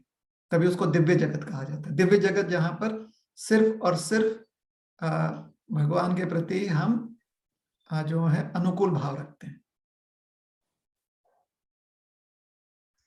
ठीक है ना। तो वो दिव्य जगत है। दिव्य जगत अर्थात जहां पर सिर्फ भगवान के प्रति अनुकूल भाव रखने की संभावना है। जो भौतिक जगत है वहां पर भगवान के प्रति अनुकूल भावना रख सकते हैं या प्रतिकूल भावना रख सकते हैं। तो जिन लोगों को, हर व्यक्ति के पास भगवान ने ये स्वतंत्रता दी हुई है, स्वेच्छा है कि वो भगवान के प्रति वो अनुकूल भाव रखे या प्रतिकूल भाव रखे, तो ये स्वेच्छा से वो कर सकता है। जो अपने इस स्वतंत्रता का दुरुपयोग कर लेते हैं, अर्थात भगवान के प्रति प्रतिकूल भाव रखना चाहते हैं, उनके लिए भगवान जो है ऐसे जगत का निर्माण करते हैं जहां उनके लिए वो संभव हो सके। अब इस भौतिक जगत में परेशानी क्या है जो कि आध्यात्मिक जगत में नहीं है? देखिए, भगवान जो है वो पूर्ण पुरुषोत्तम है, अर्थात सब चीज के स्रोत है। भौतिक जगत और आध्यात्मिक जगत अर्थात वो परिपूर्ण है। हम भगवान के अंश मात्र हैं, तो हमारी परिपूर्णता भी अंश मात्र है। हम अपने लिए भी पूरी तरह से कार्य नहीं कर पाते, लेकिन जब हम भगवान के आश्रय लेते हैं तो उस आश्रय में हमारे भी कार्य जो है वो परिपूर्ण होते हैं। ये बात समझने का प्रयास कीजिए। हमारी परिपूर्णता जो है वो आंशिक रूप में, आत्मा जो है वो भी परिपूर्ण है, किंतु आत्मा अंश है भगवान का, परमात्मा का। तो अंश होने के नाते हमारी परिपूर्णता जो है वो भगवान पर निर्भर है। तो जैसे कि आग में बहुत सारी चिंगारियां होती हैं, हर चिंगारी जो है उसके गुण लक्षण जो है वो अग्नि पर निर्भर करते हैं। जब वो चिंगारी अग्नि से दूर हो जाए तो उसकी वजह से उसमें कुछ कमी आ सकती है उस चिंगारी में। तो उसी प्रकार से तो हमारी परिपूर्णता जो है वो भगवान पर निर्भर है। क्यों? क्योंकि भगवान वो पूर्ण पुरुषोत्तम है, वो परिपूर्ण व्यक्ति है भगवान। अब इसके बारे में कोई मतलब विरोध करके फायदा नहीं है। जो सत्य है वो सत्य है। तो इस जगत में जब हम प्रविष्ट हो जाते हैं या जब हम भगवान के प्रति प्रतिकूल व्यवहार, जिसे हम कहते हैं कि अनुकूल ना हो या जो अनफेवरेबल हो, भगवान के प्रति अनफेवरेबल व्यवहार रखते हैं, तो जिस चीज से या जिस वस्तु पर हमारी परिपूर्णता निर्भर है उससे हमारे संबंध जो हैं वो कमजोर हो जाते हैं। मतलब अपने ही सोर्स से हमारे संबंध कमजोर हो जाते हैं। जैसे कि एक बल्ब होता है ना, अगर वह वायर से थोड़ा लूज कनेक्शन हो जाए तो उसकी वजह से बल्ब कभी जलता है कभी जलता नहीं, क्योंकि लूज कनेक्शन हो गया। तो यही परेशानी इस जगत में है, क्योंकि हमारा कनेक्शन थोड़ा लूज हो गया है भगवान के प्रति। जो परिपूर्णता है वो थोड़ा लूज हो गया है। अब क्षमा कीजिए, परिपूर्णता नहीं, जो हमारी परिपूर्णता है, भगवान पर जो निर्भर होते हुए हमारी परिपूर्णता है, तो ये जो कनेक्शन भगवान के साथ है वो लूज हो गया। तो कभी हम अपने आप को परिपूर्ण समझते हैं और कभी हम अपने आप को अपूर्ण अनुभव करते हैं। अर्थात कभी हम सुखी रहते हैं और कभी हम दुखी रहते हैं। जब अपूर्णता की अनुभूति होती है तो हम दुखी रहते हैं। तो इस कारण से इस जगत में व्यक्ति नित्य सुखी नहीं रह सकता। आध्यात्मिक जगत में यह मान लीजिए कि नित्य सुखी रहने के अलावा हमारे पास कोई और चांस ही नहीं है, क्योंकि आध्यात्मिक जगत वो परिपूर्ण जगत है।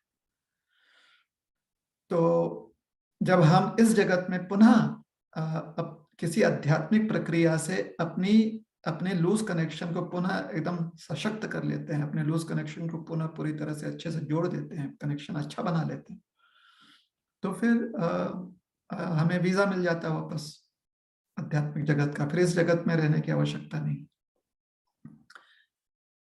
ठीक है, क्योंकि इस जगत में जगत का स्वरूप ही ऐसा है कि यहाँ पर सुख और दुख दोनों है। तो यहाँ पर कुछ ना कुछ अपूर्णता रह जाती है। अगर व्यक्ति पूरी तरह से भी आध्यात्मिक हो जाए तो शरीर उसको जो है अपूर्ण करता है। कैसे? ये शरीर जो है कभी ना कभी मरेगा, अब उसके बाद क्या करेंगे? या तो आपको मुक्त होना है, पुनर्जन्म लेना है ना? अगर आप मुक्त हो जाते हैं तो आप इस जगत में रहेंगे नहीं, और अगर आप पुनर्जन्म लेते हैं तो फिर से आपको प्रक्रिया वापस शुरू करनी है कि हर बच्चा जो है थोड़ी एकदम पूरी तरह से मतलब जन्म लेते ही साक्षात्कारी नहीं होता ना, हर बालक, समय लगता है थोड़ा सा।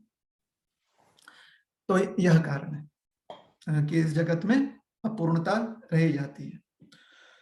तो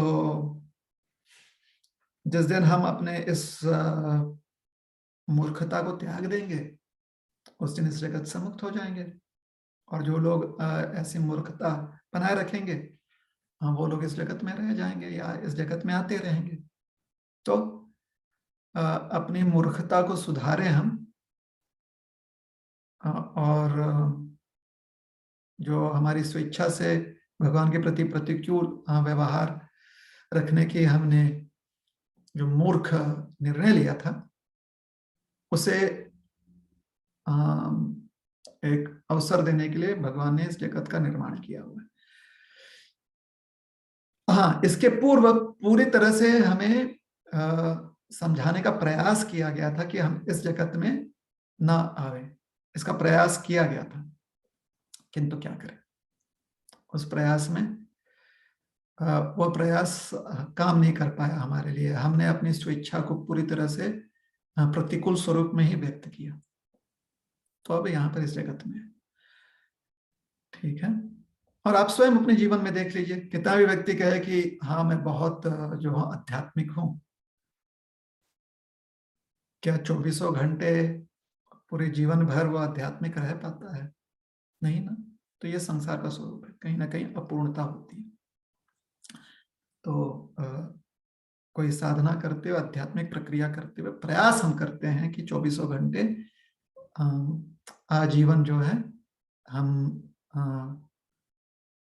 नाम सेवा, नाम स्मरण करते रहें, या जितना संभव हो हम करते रहें, ताकि जीवन के अंत में हमारे पास एक ही संधि रह जाए, एक ही हमारे पास विकल्प रह जाए कि हम इस संसार से मुक्त हो जाएं। हरे कृष्ण।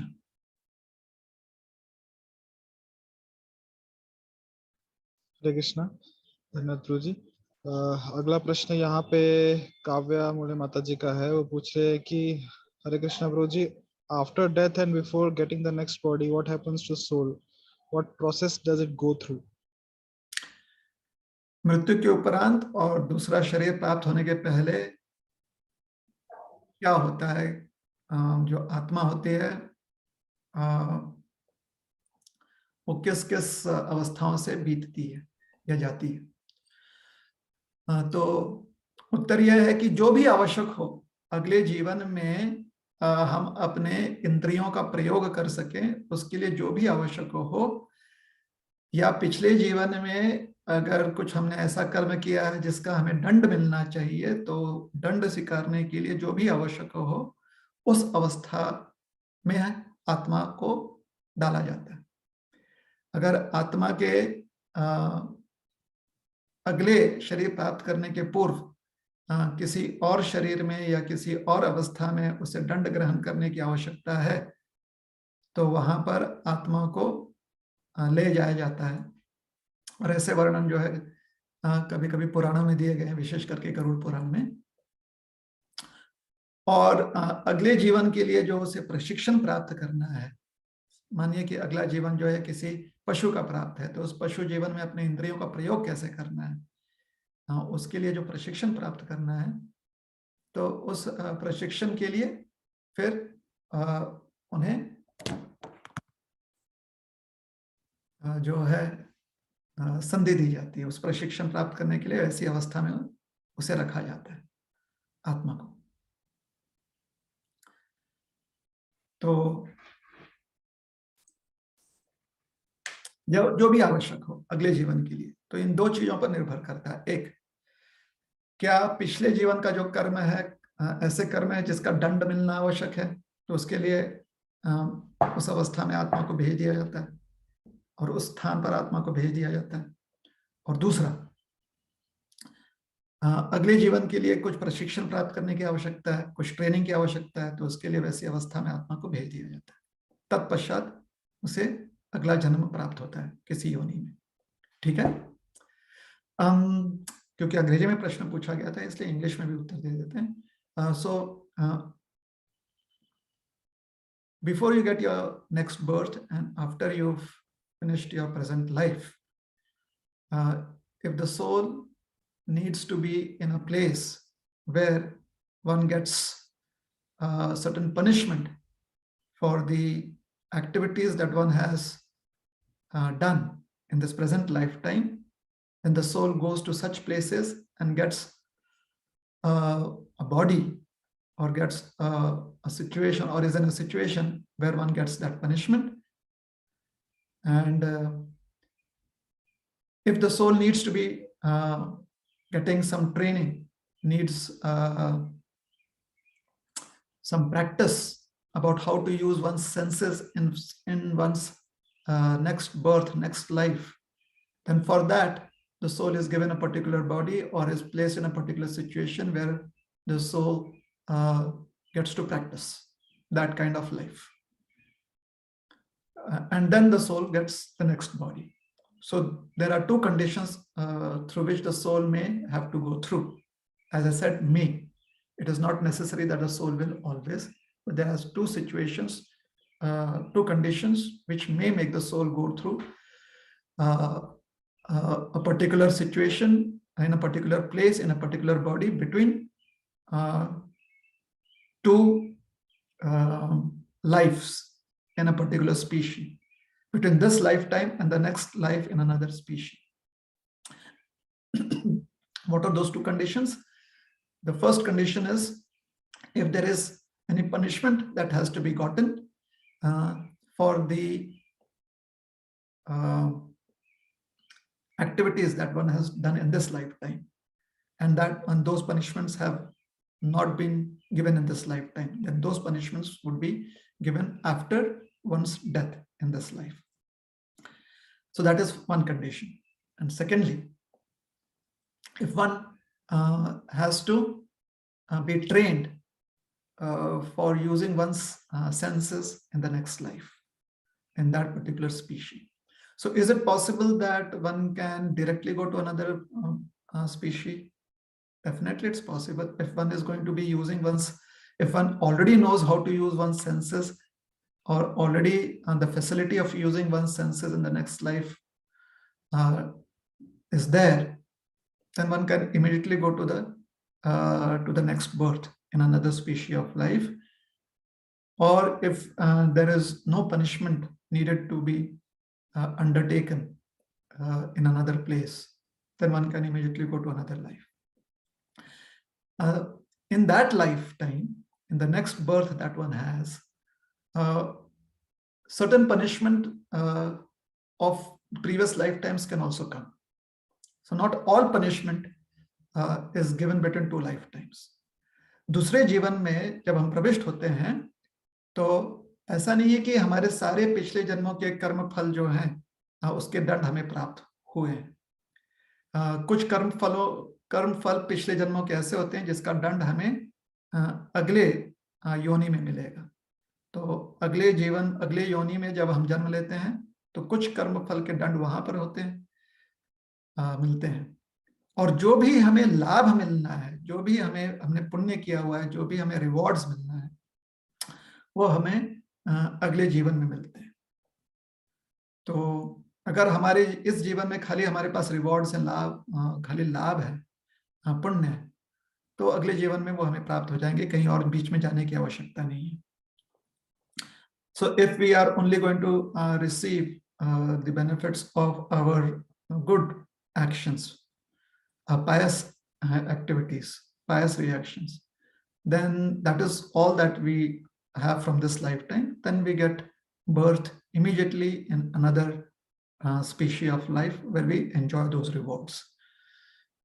ठीक है, तो फिर से संक्षिप्त में समझाते हैं। इस जीवन का जो दंड है वो इस जीवन में मिल सकता है, इस जीवन के मृत्यु के बाद किसी अन्य स्थान पर एक अन्य शरीर में मिल सकता है, और फिर उसके बाद जब दूसरे योनि में हमारा जन्म हो तो उसमें भी मिल सकता है, या तीनों प्रकार से मिल सकता है।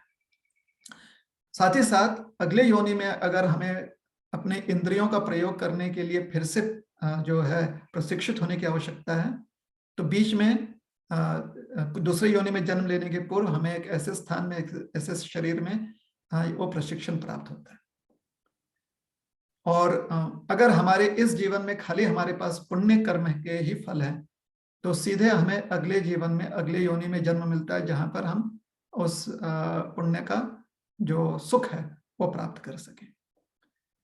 इसी चीज को अंग्रेजी में बताते हैं, whatever activities we have performed, if the reactions are in the form of punishment, those punishments can come to us in this lifetime, or some of those punishments would be after our death, when we have to go to a different place in a different body where those punishments are given, and then after that we get birth in another species where some of the punishments of the previous lifetimes will be given to us, or it can be a combination of all three.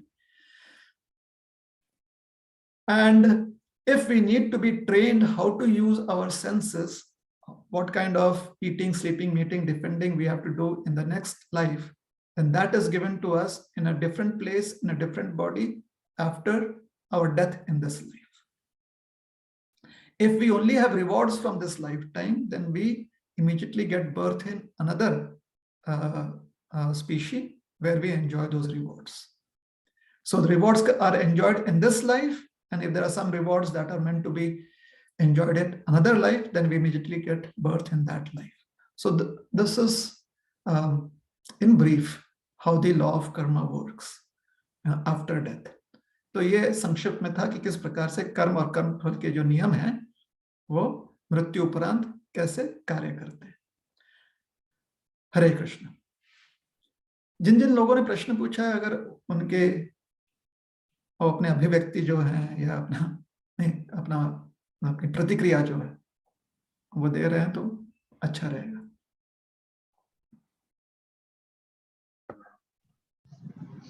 हरे कृष्णा प्रभु जी। हरे कृष्णा प्रभु जी, इसी context में एक related query है। एक lecture में मैंने सुना था कि वैष्णव परिवार में जो बच्चे जन्म होते हैं उन्हें बचपन से ही भक्ति प्राप्त होती है। तो गीता में जैसे कहा है कि किनकी भक्ति थोड़ी बहुत अधूरी रह जाती है तो उन्हें अच्छे परिवार में जन्म मिलता है ताकि वो भक्ति अपनी कंप्लीट कर सके। तो अगर हमें इस जन्म में इतनी लेट हम भक्ति में आए हैं, इसका अर्थ ये है कि हमने पिछले जन्म में या तो भक्ति नहीं की थी या फिर बहुत कम की थी। क्या ये इंटरप्रेट किया जा सकता है क्या? प्रश्न ये है कि इस जीवन में अगर हम भक्ति में लेट आए तो क्या इसका अर्थ है कि पिछले जीवन में हमने कम भक्ति की थी, या कुछ और कारण भी पिछले जीवन का हो सकता है। देखिए, फिर से जिस संदर्भ में आपने प्रश्न पूछा है ना, वो संदर्भ क्या है? संदर्भ यह है कि अगर आप वैष्णव परिवार में जन्म लेते हो तो इसका मतलब है कि आपको भक्ति करने की संधि प्राप्त होती है। तो इस संदर्भ में जो आप प्रश्न पूछ रहे हैं वो जो है जुड़ा हुआ नहीं दिख रहा है ना। तो ये दो अलग अलग प्रश्न हो गए, या एक जो है आपने खाली एक चीज बताई है और फिर आपने एक प्रश्न पूछा। तो इसके ऊपर ये आप थोड़ा विचार कीजिएगा और हम उसी प्रकार से उत्तर देने का प्रयास करेंगे। दोनों को हम कंसिडर करेंगे, दोनों के बारे में हम कुछ ना कुछ कहेंगे। तो पहला, वैष्णव परिवार में अगर कोई जन्म लेता है तो उसे उस परिवार में जो वैष्णव प्रणाली है उसके अनुसार वह अपने जीवन में वैष्णवता जो है वो ग्रहण कर सके, उसकी संधि प्राप्त होती है उस व्यक्ति को। किंतु उसकी स्वेच्छा से वो उसे कर सकता है या नहीं कर सकता है, ऐसा नहीं कि क्योंकि संधि प्राप्त है तो वो करेगा ही, लेकिन संधि प्राप्त होती है। तो ये बात स्पष्ट है। कभी कभी हमको लगता है कि अच्छा, वैष्णव परिवार में जन्म लिया तो इसका मतलब है कि वो पिछले जन्म का कोई श्रेष्ठ वैष्णव है और इस जीवन में तो वैष्णव ही रहेगा। ऐसी बात नहीं है। संधि प्राप्त है, एक मौका मिला हुआ है। अब उस मौके का क्या लाभ लेते हैं वो हमें देखना पड़ेगा। आगे चलकर वो क्या करते हैं उससे पता चलेगा कि वो उस संधि का मौके का लाभ लिया या नहीं लिया। हाँ, ये बात भगवान जरूर कहते हैं कि क्योंकि आप जो आध्यात्मिक सेवा करते हो उसका कभी नाश नहीं होता है, तो आगे विकास करने के लिए आपको वैसा जो है जन्म मिलेगा कि आगे आप अपना और अपनी चेतना का आप और विकास कर सको, तो आपको वैसी संधि मिलेगी। ये भगवान बताते हैं। उसका कारण क्या है कि उसका नाश नहीं होता। नेहाभिक्रमो नाशोस्ति प्रत्यवायो न विद्यते। अब आध्यात्मिक क्रिया में जितनी भी आपकी चेतना का विकास होता है, आपकी चेतना में जो परिवर्तन आता है, मतलब आपकी चेतना जितनी आध्यात्मिक हो जाती है, वह चेतना जो है वो कभी प्रदूषित पुनः और प्रदूषित नहीं होती, उसके आगे विकास करेगी। तो आगे विकास करने के लिए संधि मिलेगी आपको। अब उस समय पर जब संधि मिलती है आगे विकास करने के लिए, उस समय आप अपनी चेतना को फिर से प्रदूषित करते हो या अपनी चेतना को शुद्ध करते हो, ये आपकी स्वेच्छा पर निर्भर करता है। ठीक है, अगर आप अपनी चेतना को शुद्ध करना चाहते हो तो जितना विकास हुआ है उसके आगे और विकास होगा। लेकिन अगर आप अपनी चेतना को पुनः प्रदूषित करना चाहते हो तो जितना विकास हुआ है वो पुनः फिर आवृत हो जाएगा, वो फिर से आप इग्नोरेंस में, अज्ञान में चले जाओगे। तो ये बात समझनी चाहिए। हमें कोई चीज हमारी चेतना में डाली नहीं गई है। जब चेतना का विकास कहा गया तो इसका मतलब है कि जो आवरण आ गया था वो आवरण हट रहा है। भक्ति पहले से, जीव की चेतना हमेशा से कृष्णमय रहती है, किंतु उस पर आवरण है, उसके ऊपर एक कवरिंग आ चुका है। ये बात ध्यान रखिए, अज्ञान का कवरिंग, अज्ञान का आवरण है। तो यह सिद्धांत समझना आवश्यक है। तो कभी कभी क्या लगता है कि हमें कि भक्ति कोई नई चीज हम अपने भीतर डाल रहे हैं। हम अपने भीतर भक्ति कोई नई चीज नहीं डाल रहे हैं, हम अपने भक्ति को पुनः उजागर कर रहे हैं। We are reawakening our consciousness as spirit soul. ठीक है, तो ये पहली बात हो गई कि वैष्णव परिवार में जन्म लेने से उसे एक संधि प्राप्त है। अब वो किस प्रकार से उस संधि का प्रयोग करता है वो आने वाले उसके कर्म बताएंगे हमें। ठीक है, सिर्फ जन्म लेने से सब कुछ सिद्ध नहीं हो जाता। हाँ, उसके कर्म और उस जीवन काल में मृत्यु के समय उसकी चेतना कैसी है वो इस बात को दर्शाएगा कि उस व्यक्ति ने कितना उस संधि का लाभ लिया। तो ये पहली बात हो गई। अब दूसरी बात, हम भक्ति में इस जीवन में लेट आए हैं, तो क्या अगले, इसका अर्थ है कि पिछले जीवन में हमने उससे बहुत कम भक्ति की, ऐसा हम निर्णय नहीं लगा सकते। भक्ति में लेट आए नहीं आए, ये जो है ये महत्वपूर्ण नहीं है। हम आने के बाद अपने आप को कितना भक्ति में रखने का प्रयास कर रहे हैं, कितना हम अपने आप को भगवत में रखने का प्रयास कर रहे हैं, ये महत्वपूर्ण है। क्यों? क्योंकि जब जीवन का अंत होगा उस समय हम भगवान का स्मरण कर पाएंगे कि नहीं कर पाएंगे, ये इस बात पर निर्भर करता है कि हमारी चेतना कितनी भगवतमय हो चुकी है, कितने हम कृष्ण कॉन्शियस हो चुके हैं, गॉड कॉन्शियस हो चुके हैं। इस पर निर्भर करेगा कि अंत समय पर हम भगवान का स्मरण कर पा रहे हैं कि नहीं स्मरण कर पा रहे। ठीक है, तो इस जीवन में कब हम भक्ति में आए हैं इससे कोई अंतर नहीं पड़ता। हाँ, खाली इतना ही अंतर पड़ता है कि हमारे आसपास के लोग जो हैं वो कहेंगे कि तुम सीनियर हो, तुम जूनियर हो, इतना ही अंतर पड़ता है। तो ऐसे भेदभाव में हमें पढ़ना नहीं है। ये एक प्रकार का ये भेदभाव जो है ना वो रेसिज्म है। तो ऐसे रेसिज्म में हमें पढ़ना नहीं चाहिए।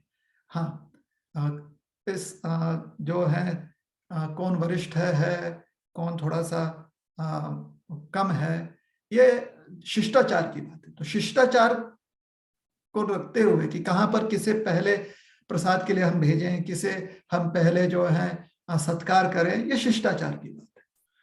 लेकिन भक्ति की जहां पर बात आ गई कि किसकी चेतना कितनी भक्तिमय है, भगवतमय है, उसमें अगर हम कहते हैं कि कोई सीनियर है, कोई जूनियर है, कोई जो है, और वो सिर्फ इस बात पर निर्भर करता है कि कितने वर्ष कितने किसने जो है वो क्रिया में बिताया, तो इसे रेसिज्म कहा जाता है। ये जो है ना ये बिल्कुल ही अनुचित है। ये इसका खंडन होना चाहिए और इसके बहुत प्रमाण है। बहुत सारे प्रमाण हैं। प्रहलाद महाराज तो 5 साल की उम्र में जो है भक्त थे। नारद मुनि तो उनसे श्रेष्ठ भक्त हैं।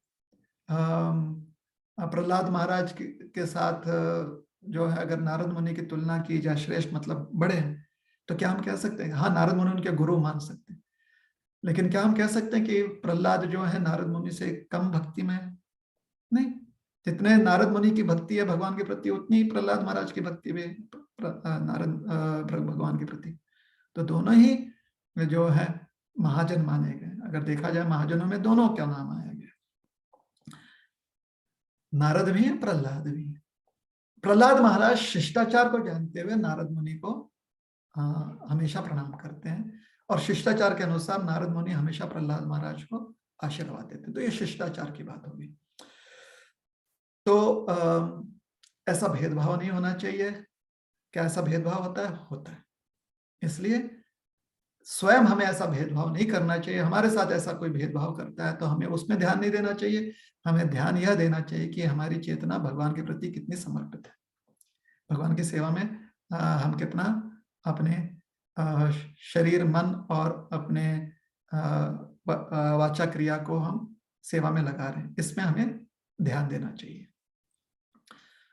तो क्या पिछले जन्म में हमने कम भक्ति की, इसलिए यहाँ पर पिछले जीवन में जो भी भक्ति की, क्योंकि वो अंत समय में भगवान का हम स्मरण पूरी तरह से नहीं कर पाए, इसलिए अगला जीवन मिला। कितनी भक्ति की ये हमें पता नहीं। बहुत संभावना है कि पिछले जीवन में शायद हमने बहुत भक्ति की होगी, लेकिन इस जीवन में किसी कारण से भगवान ने ये सोचा कि ऐसे परिवार में और ऐसे समाज में हमें रखा जाए जहां पर भक्ति में हम, जो आप कह रहे हो ना कि लेट आ गए, तो लेट आ सकते हैं, ऐसी संभावना है। और उसके पीछे बहुत कारण हो सकते हैं, उन कारणों को हम जानते नहीं। हाँ, यह जरूर मान सकते हैं कि पिछले जीवन में जो गलती हमने की कि अंत समय में भगवान का स्मरण करने की क्षमता हम जो है अपने आप में नहीं निर्माण कर पाए, वह गलती इस जीवन में नहीं करना चाहिए। उसके लिए प्रयास कीजिए, बाकी चीजों पर ध्यान मत दीजिए। इस संसार में बहुत सारी चीजें जो हैं नकारात्मक रूप से हमारे मन में बाधा उत्पन्न करती है, तो और बाधा उत्पन्न करने का स्वयं से प्रयास नहीं करना चाहिए। हमेशा जो है पॉजिटिव रहना चाहिए, हमेशा एंथुजियास्टिक रहना चाहिए, हमेशा सकारात्मक वृत्ति रखनी चाहिए, हमेशा से उत्साहमय रहना चाहिए, हमें उत्साहित रहना चाहिए। और जहां जहां से प्रोत्साहन मिले प्रोत्साहन लेना चाहिए। जहां पर भी कोई हमें भयभीत करे तो उस स्थान से हमें बचना चाहिए। प्रोत्साहन का अगर स्थान मिल रहा है और भय भी हमें इस प्रकार से दिखाया जा रहा है जैसे कि जिससे कि हम प्रोत्साहित हो जाएं, तो फिर योग्य है। किंतु जहां पर सिर्फ हमें भय दिखाया जा रहा है, जहां पर भेदभाव दिखाया जा रहा है, या शास्त्र के वचनों को हम स्वयं ऐसा समझ रहे हैं कि हमारा तो कुछ नहीं हो सकता, या हम इतने लेट आए क्योंकि पिछले जीवन में हमने, तो ये सब समय व्यर्थ जा रहा है कि पिछले जीवन में कुछ ना कुछ कमी रहेगा, ये समय व्यर्थ जा रहा है। अब सिद्धांत समझ गए ना कि पिछले जीवन में भगवान का हम अंत समय में नाम स्मरण, भगवान का स्मरण नहीं कर पाए, इसलिए यह जीवन प्राप्त है। इतना हमें समझ में आ गया। अब आगे बढ़ना चाहिए इस जीवन में। बाकी चीजों पर ध्यान नहीं रखना चाहिए कि पिछले जीवन में ये था कि वो था कि ऐसा था कि वैसा था। ठीक है, हाँ, बातचीत में कभी कभी आप कह सकते हो, लेकिन इन चीजों का मन पर प्रभाव नहीं पड़ने देना चाहिए कि अरे इसके कारण से हो सकता है कि उसके कारण से हो सकता है। जितना समय आप इन चीजों के विचार करने में डाल रहे हो, ये सारा समय व्यर्थ जा रहा है। मानव जीवन बड़ा ही अनमोल है, पता नहीं कब हमारा अंत समय आएगा। ऐसा ना हो कि अंत समय में इन्हीं विचारों में फिर से हमारा अंत समय आ जाए। उससे अच्छा है कि हम जो है भगवान के नाम जप में अपना समय बिताएं। हरे कृष्ण कृष्ण कृष्ण हरे हरे, हरे राम राम राम हरे हरे। संक्षिप्त में, अगर कोई वैष्णव परिवार में जन्म लेता है तो निश्चित रूप से उसे एक संधि प्राप्त है। अब उस संधि का प्रयोग कैसे करता है वो उसके कर्मों से हमें पता चलेगा। दूसरी बात, पिछले जीवन में हमारी भक्ति क्या थी नहीं थी, इस पर हमें ध्यान नहीं रखना चाहिए। बस इतना ही समझना चाहिए कि पिछले जीवन में हम भगवान का स्मरण नहीं कर पाए अंत समय में।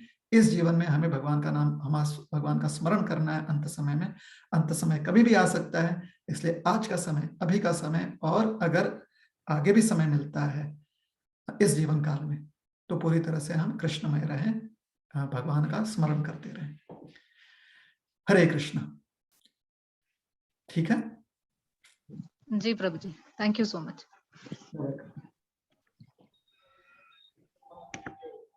हरे कृष्णा जी। जीविका पांडे माता जी, आप अपना प्रश्न पूछ सकते हैं, प्लीज अपना माइक ऑन कीजिए।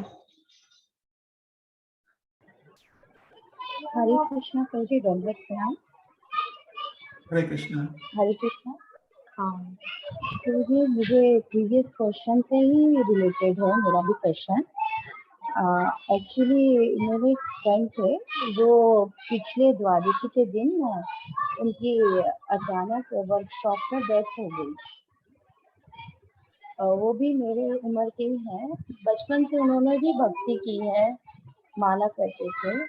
तो मुझे ये पूछना था कि अभी इतनी कम उम्र में जो उनकी मृत्यु हुई है, वो अकाल मृत्यु है या फिर उनका समय आ गया था? दोनों ही हो सकता है। ये तो जो लोग इसमें एक्सपर्ट हैं, जैसे कि यमराज जी का डिपार्टमेंट इसमें एक एक्सपर्ट है, वो निर्णय लगाएगा, या फिर जो साक्षात भगवान परमात्मा के रूप में है, वो निर्णय लगाएंगे कि ये किस प्रकार की मृत्यु थी। जब यमराज जी निर्णय लगाएंगे तो फिर वो कर्म और कर्म फल का जो बंधन है उसके अनुसार लगाएंगे, और परमात्मा जो निर्णय लगाएंगे तो उसमें संभावना ये है कि शायद ये उनका आखिरी जीवन हो, ये भी संभावना हो सकती है। ठीक है ना। अभी जैसे एक उदाहरण देते हैं कि कुरुक्षेत्र के रणभूमि में बहुत सारे योद्धाओं का अंत हुआ, और कुछ योद्धाएं जो है जीवित रह गए। वैसे तो माना गया कि बहुत कम जीवित रह गए, 8 ही लोग या 9 ही लोग जो है जीवित रह गए, ऐसे मान्यता है।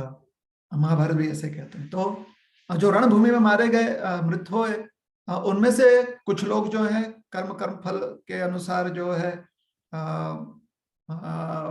जो पाप पुण्य के उनके फल हैं उसके अनुसार उन्हें अगला जीवन मिल सकता है, और कुछ जो है वो मुक्त भी हो गए, जो ऐसे भी समझाया गया है। और जो जीवित रहे वो अपने जीवन के अंत में भगवान का स्मरण करते हुए या तो मुक्त हो गए, और अगर भगवान का स्मरण नहीं किए तो उनको पुनर्जीवन प्राप्त हुआ। तो किस प्रकार से मृत्यु होती है उसके अनुसार शायद अगला जीवन जो है वो निर्भर करता है, किंतु उस पर मुक्ति जो है निर्भर नहीं करती। मुक्ति जो है इस बात पर निर्भर करती है कि भगवान का हम स्मरण कर पाए या नहीं कर पाए। ठीक है ना। तो क्या उनका जो है अंत वो अकालनीय था या कालनीय था? दोनों ही हो सकता है। ज्योतिष शास्त्र थोड़ा बहुत उसकी तरफ संकेत कर सकता है, थोड़ा बहुत, लेकिन पूरी तरह से ज्योतिष शास्त्र भी नहीं समझा सकता कि अकालनीय मृत्यु थी या कालनीय मृत्यु थी। खाली इतना ही प्रार्थना कर सकते हैं हम कि भगवान जो सबके हितैषी हैं, सबके सुहृत हैं, भगवान वो जो है सब पर अपनी कृपा बनाए रखें, और उन पर भी अपनी कृपा बनाए रखें, और उन्हें अपने चरणों का आश्रय प्रदान करें। ठीक है।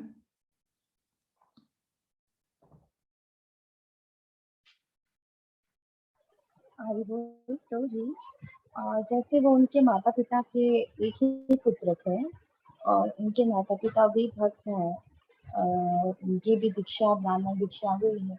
तो उनके माता पिता के लिए भी ये था कि उनको थोड़ा वो हो रहा था ज्यादा कि उनका एक ही पुत्र रह गया है, तो आगे की उनके लिए क्या हो, इतना प्रार्थना करे कि उनको जो नेक्स्ट अगर लाइफ भी मिले तो उनको भक्त के घर में मिले, ताकि उनकी अगर जो भी है मुक्ति। उन्होंने मुझे ऐसा जस्ट क्वेश्चन किया था, उन्होंने कहा था कि मैंने बताया था आपको क्वेश्चन आंसर सेशन आ रहा है, तो उन्होंने कहा था आप इनसे पूछिएगा कि जैसे वो प्रार्थना करे या फिर भगवत गीता का जैसे दूसरे अध्याय का पढ़ना है वो किया था, वो करे या फिर कुछ और करे।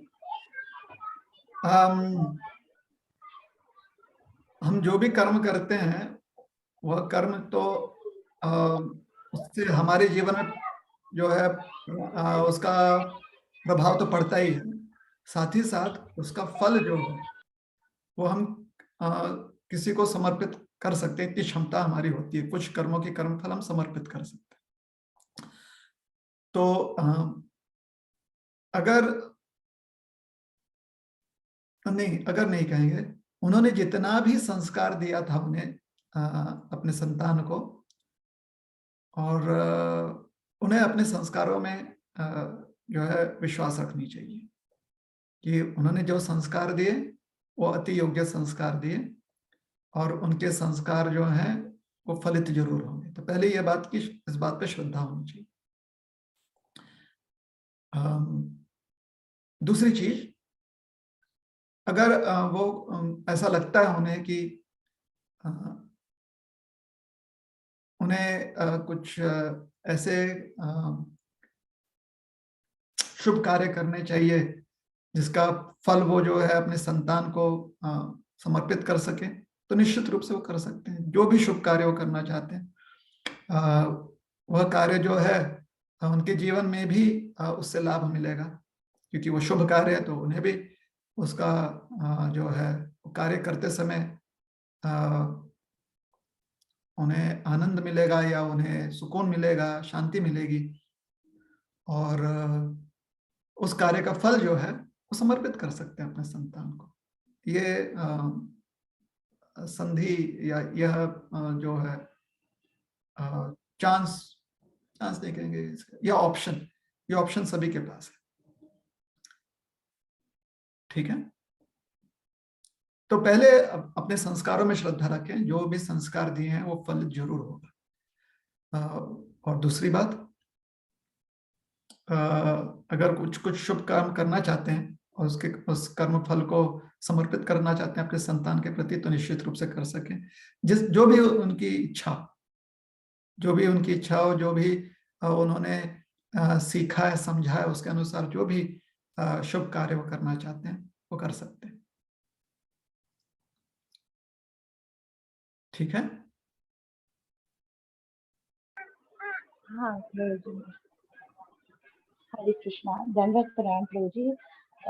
बहुत धन्यवाद प्रभु जी, आपका आदेश मैं उन्हें बता दूंगी जो आपने बताया है।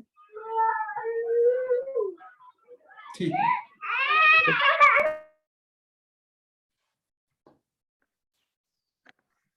हरे कृष्णा, तो हम यहाँ पे रुकेंगे। बहुत बहुत धन्यवाद प्रभु जी।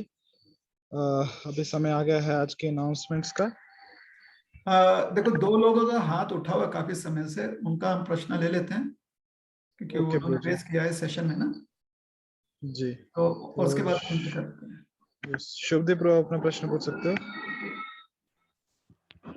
हरे कृष्ण प्रभु जी, दंडवत प्रणाम जी। प्रभु जी, जैसे आप प्रीवियसली बता रहे थे कि जैसे हम लोग को पनिशमेंट जो मिलती है हम लोग बुरे कर्मों के लिए, आइदर दिस लाइफ और आफ्टर मतलब नेक्स्ट लाइफ में भी, तो प्रभु जी जैसे गीता में भगवान बताते हैं कि आप मेरे शरण में आ जाओ तो आपको आपके जो पाप कर्मों के जो फल है वो मैं पूरे मतलब उनको खत्म कर देता हूँ, और या इंडेमनिफाई सच a person against all reactions of since, ऐसा लिखा हो। तो मैं प्रभु जी ये मान सकता हूँ क्या प्रभु कि अगर हम ये पाथ में चले, कृष्ण कॉन्शियसनेस पाथ में, तो मैं हम लोग का वो पनिशमेंट की जो वो मतलब घट जाती है, ऐसा कुछ मतलब? बिल्कुल, भगवान का जब व्यक्ति शरण लेता है और विशेष करके अंत समय में जब भगवान का शरण लेता है तो उसे मुक्ति प्राप्त हो जाती है, इसमें कोई संदेह नहीं होना चाहिए। मुक्ति अर्थात पुनर्जन्म नहीं होगा उसका। ठीक है जी जी जी। हरे कृष्ण। हरे कृष्ण। आकाश शेट्टी प्रभु, आप अपना प्रश्न पूछ सकते हैं। हाँ प्रभु जी, हरे कृष्णा। थैंक यू, आपने चांस दिया समय होने के बाद भी सवाल पूछने का। तो एक सवाल था प्रभु जी मेरा, अगर साधना में अगर कोई दिक्कतें आती है कुछ, तो इसे हम कैसे समझ सकते हैं कि साधना हमारी अच्छे से चल रही है या नहीं? एक साधना का एक होता है औपचारिक स्वरूप, जिसको आप मान लीजिए कि उसे कह सकते हैं कि एक ऑफिशियल कमिटमेंट होता है, उसे कहते हैं साधना का एक स्वरूप। और एक दूसरा स्वरूप होता है, ज्यादा महत्वपूर्ण है, वो हमारे चेतना में परिवर्तन, तो औपचारिक स्वरूप जो ऑफिशियल कमिटमेंट है वो करना चाहिए, क्योंकि उस प्रकार का हमने अपने ही आप से या किसी और को हमने एक वचन दिया हुआ है, तो इसलिए वो औपचारिकता आवश्यक है। उससे हमारी जो इंटीग्रिटी है वो दिखाई देती है, जिससे कि हमारा आत्मविश्वास बढ़ता है, हमारा सेल्फ कॉन्फिडेंस बढ़ता है। तो इसलिए जो औपचारिक स्वरूप है, जो ऑफिशियल कमिटमेंट है, उसे करना चाहिए साधना के रूप में। इससे ज्यादा महत्वपूर्ण जो है, ये तो महत्वपूर्ण है, किंतु इससे ज्यादा महत्वपूर्ण क्या है कि वो करते हुए हम अपने चेतना में परिवर्तन पा रहे हैं या नहीं पा रहे हैं, वो देखना, वो समझना जरूरी है। हमारी चेतना में परिवर्तन होना चाहिए। परिवर्तन कैसा? कि क्या हम अपने हर व्यवहार में भगवान का स्मरण या हर व्यवहार को भगवान के प्रति सेवा के रूप में कर पा रहे हैं, नहीं कर पा रहे हैं। ठीक है ना? तो यह परिवर्तन होना बहुत आवश्यक है। वो कैसे पता चलेगा? बहुत आसानी से पता चलेगा। जैसे आप किसी को अपने मन में स्थान देते हो, किसी भी चीज को आप बहुत मानते हो, तो जितने देर तक वो मान्यता बनी हुई है, जितने देर तक वो एक आकर्षण है, आसक्ति है, तो हर जगह पर, हर समय पर, हर चीज में कहीं ना कहीं उसकी याद आती है। तो उसी प्रकार से अगर भगवान के प्रति हमारी आसक्ति बढ़ रही है, तो हर जगह पर हमें या हर कार्य में कुछ ना कुछ भगवान की याद आगे आएगी। या तो हम वहां पर भगवान का किसी लीला का स्मरण करेंगे, या भगवान की वहां पर कृपा देखेंगे, या वहां पर सीखेंगे कि अरे देखो यहाँ पर भगवान हमें चेतावनी दे रहे हैं, या फिर हम भगवान में पूरी तरह से रम जाएंगे। और इसका मतलब जो परमोच्च उदाहरण है, या जिसे हम कह सकते हैं कि टॉप मोस्ट एग्जाम्पल है, वो है जब गोपियां जब बादल देखती हैं तो कृष्ण का स्मरण करती हैं, जब भंवरा देखती हैं तो कृष्ण का स्मरण करती हैं, जब वृक्ष देखती हैं, तमाल वृक्ष देखती हैं तो कृष्ण में रमा जाती हैं, है ना। यमुना का जल देखकर चैतन्य महाप्रभु की लीला में जब वो देखते हैं समुद्र को, खास करके संध्या काल के समय जब समुद्र थोड़ा सा गहरा और रंग काला है, तो उन्हें यमुना जी का स्मरण हो जाता है और यमुना जी के स्मरण में पूरी तरह से मग्न हो जाते हैं। तो यह जो है चेतना, इसे कहते हैं कृष्ण भावना। एक बार श्रील प्रभुपाद जी से पूछा गया, what is Krishna consciousness? Prabhupada ने कहा, to be conscious of Krishna, to be always conscious of Krishna. तो कृष्ण भावना का अर्थ क्या? भगवत भावना का अर्थ क्या? भगवत भावना का अर्थ होता है कि ऐसी एक भावना जहां पर हम नित्य ही भगवान के का स्मरण करते हैं, या भगवत में हमेशा नित्य रहे, तो उसे कहते हैं भगवत भावना या कृष्ण भावना। तो बहुत आसान है यह समझना कि हमारे चेतना में परिवर्तन हो रहा है कि नहीं हो रहा है। क्या जिस भी कार्य में, जिस भी वस्तु में हम लगे हुए हैं या जुड़े हुए हैं, उसमें हम मात्र अपना स्वार्थ देख रहे हैं, या अपने परिवार का खाली स्वार्थ देख रहे हैं, या यह देख रहे हैं किस प्रकार से इसे भगवान के प्रति समर्पित किया जाए, या किस प्रकार से ये भगवान का आशीर्वाद है हमारे लिए और हमारे परिवार के लिए, तो किस स्वरूप में हम उसे देख रहे हैं।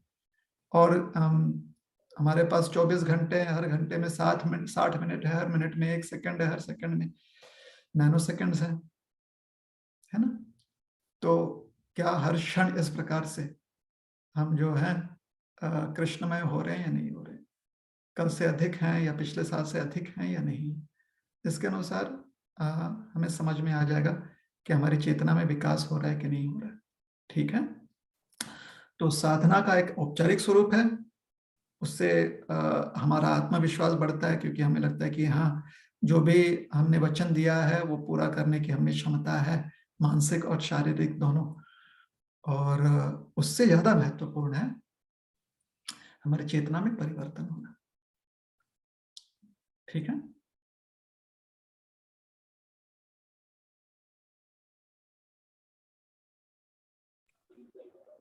ठीक है प्रभु जी, थैंक यू। हरे कृष्ण।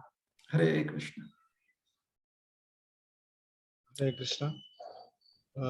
तो यहाँ पे अभी रुकेंगे और कुछ अनाउंसमेंट्स इस प्रकार से है कि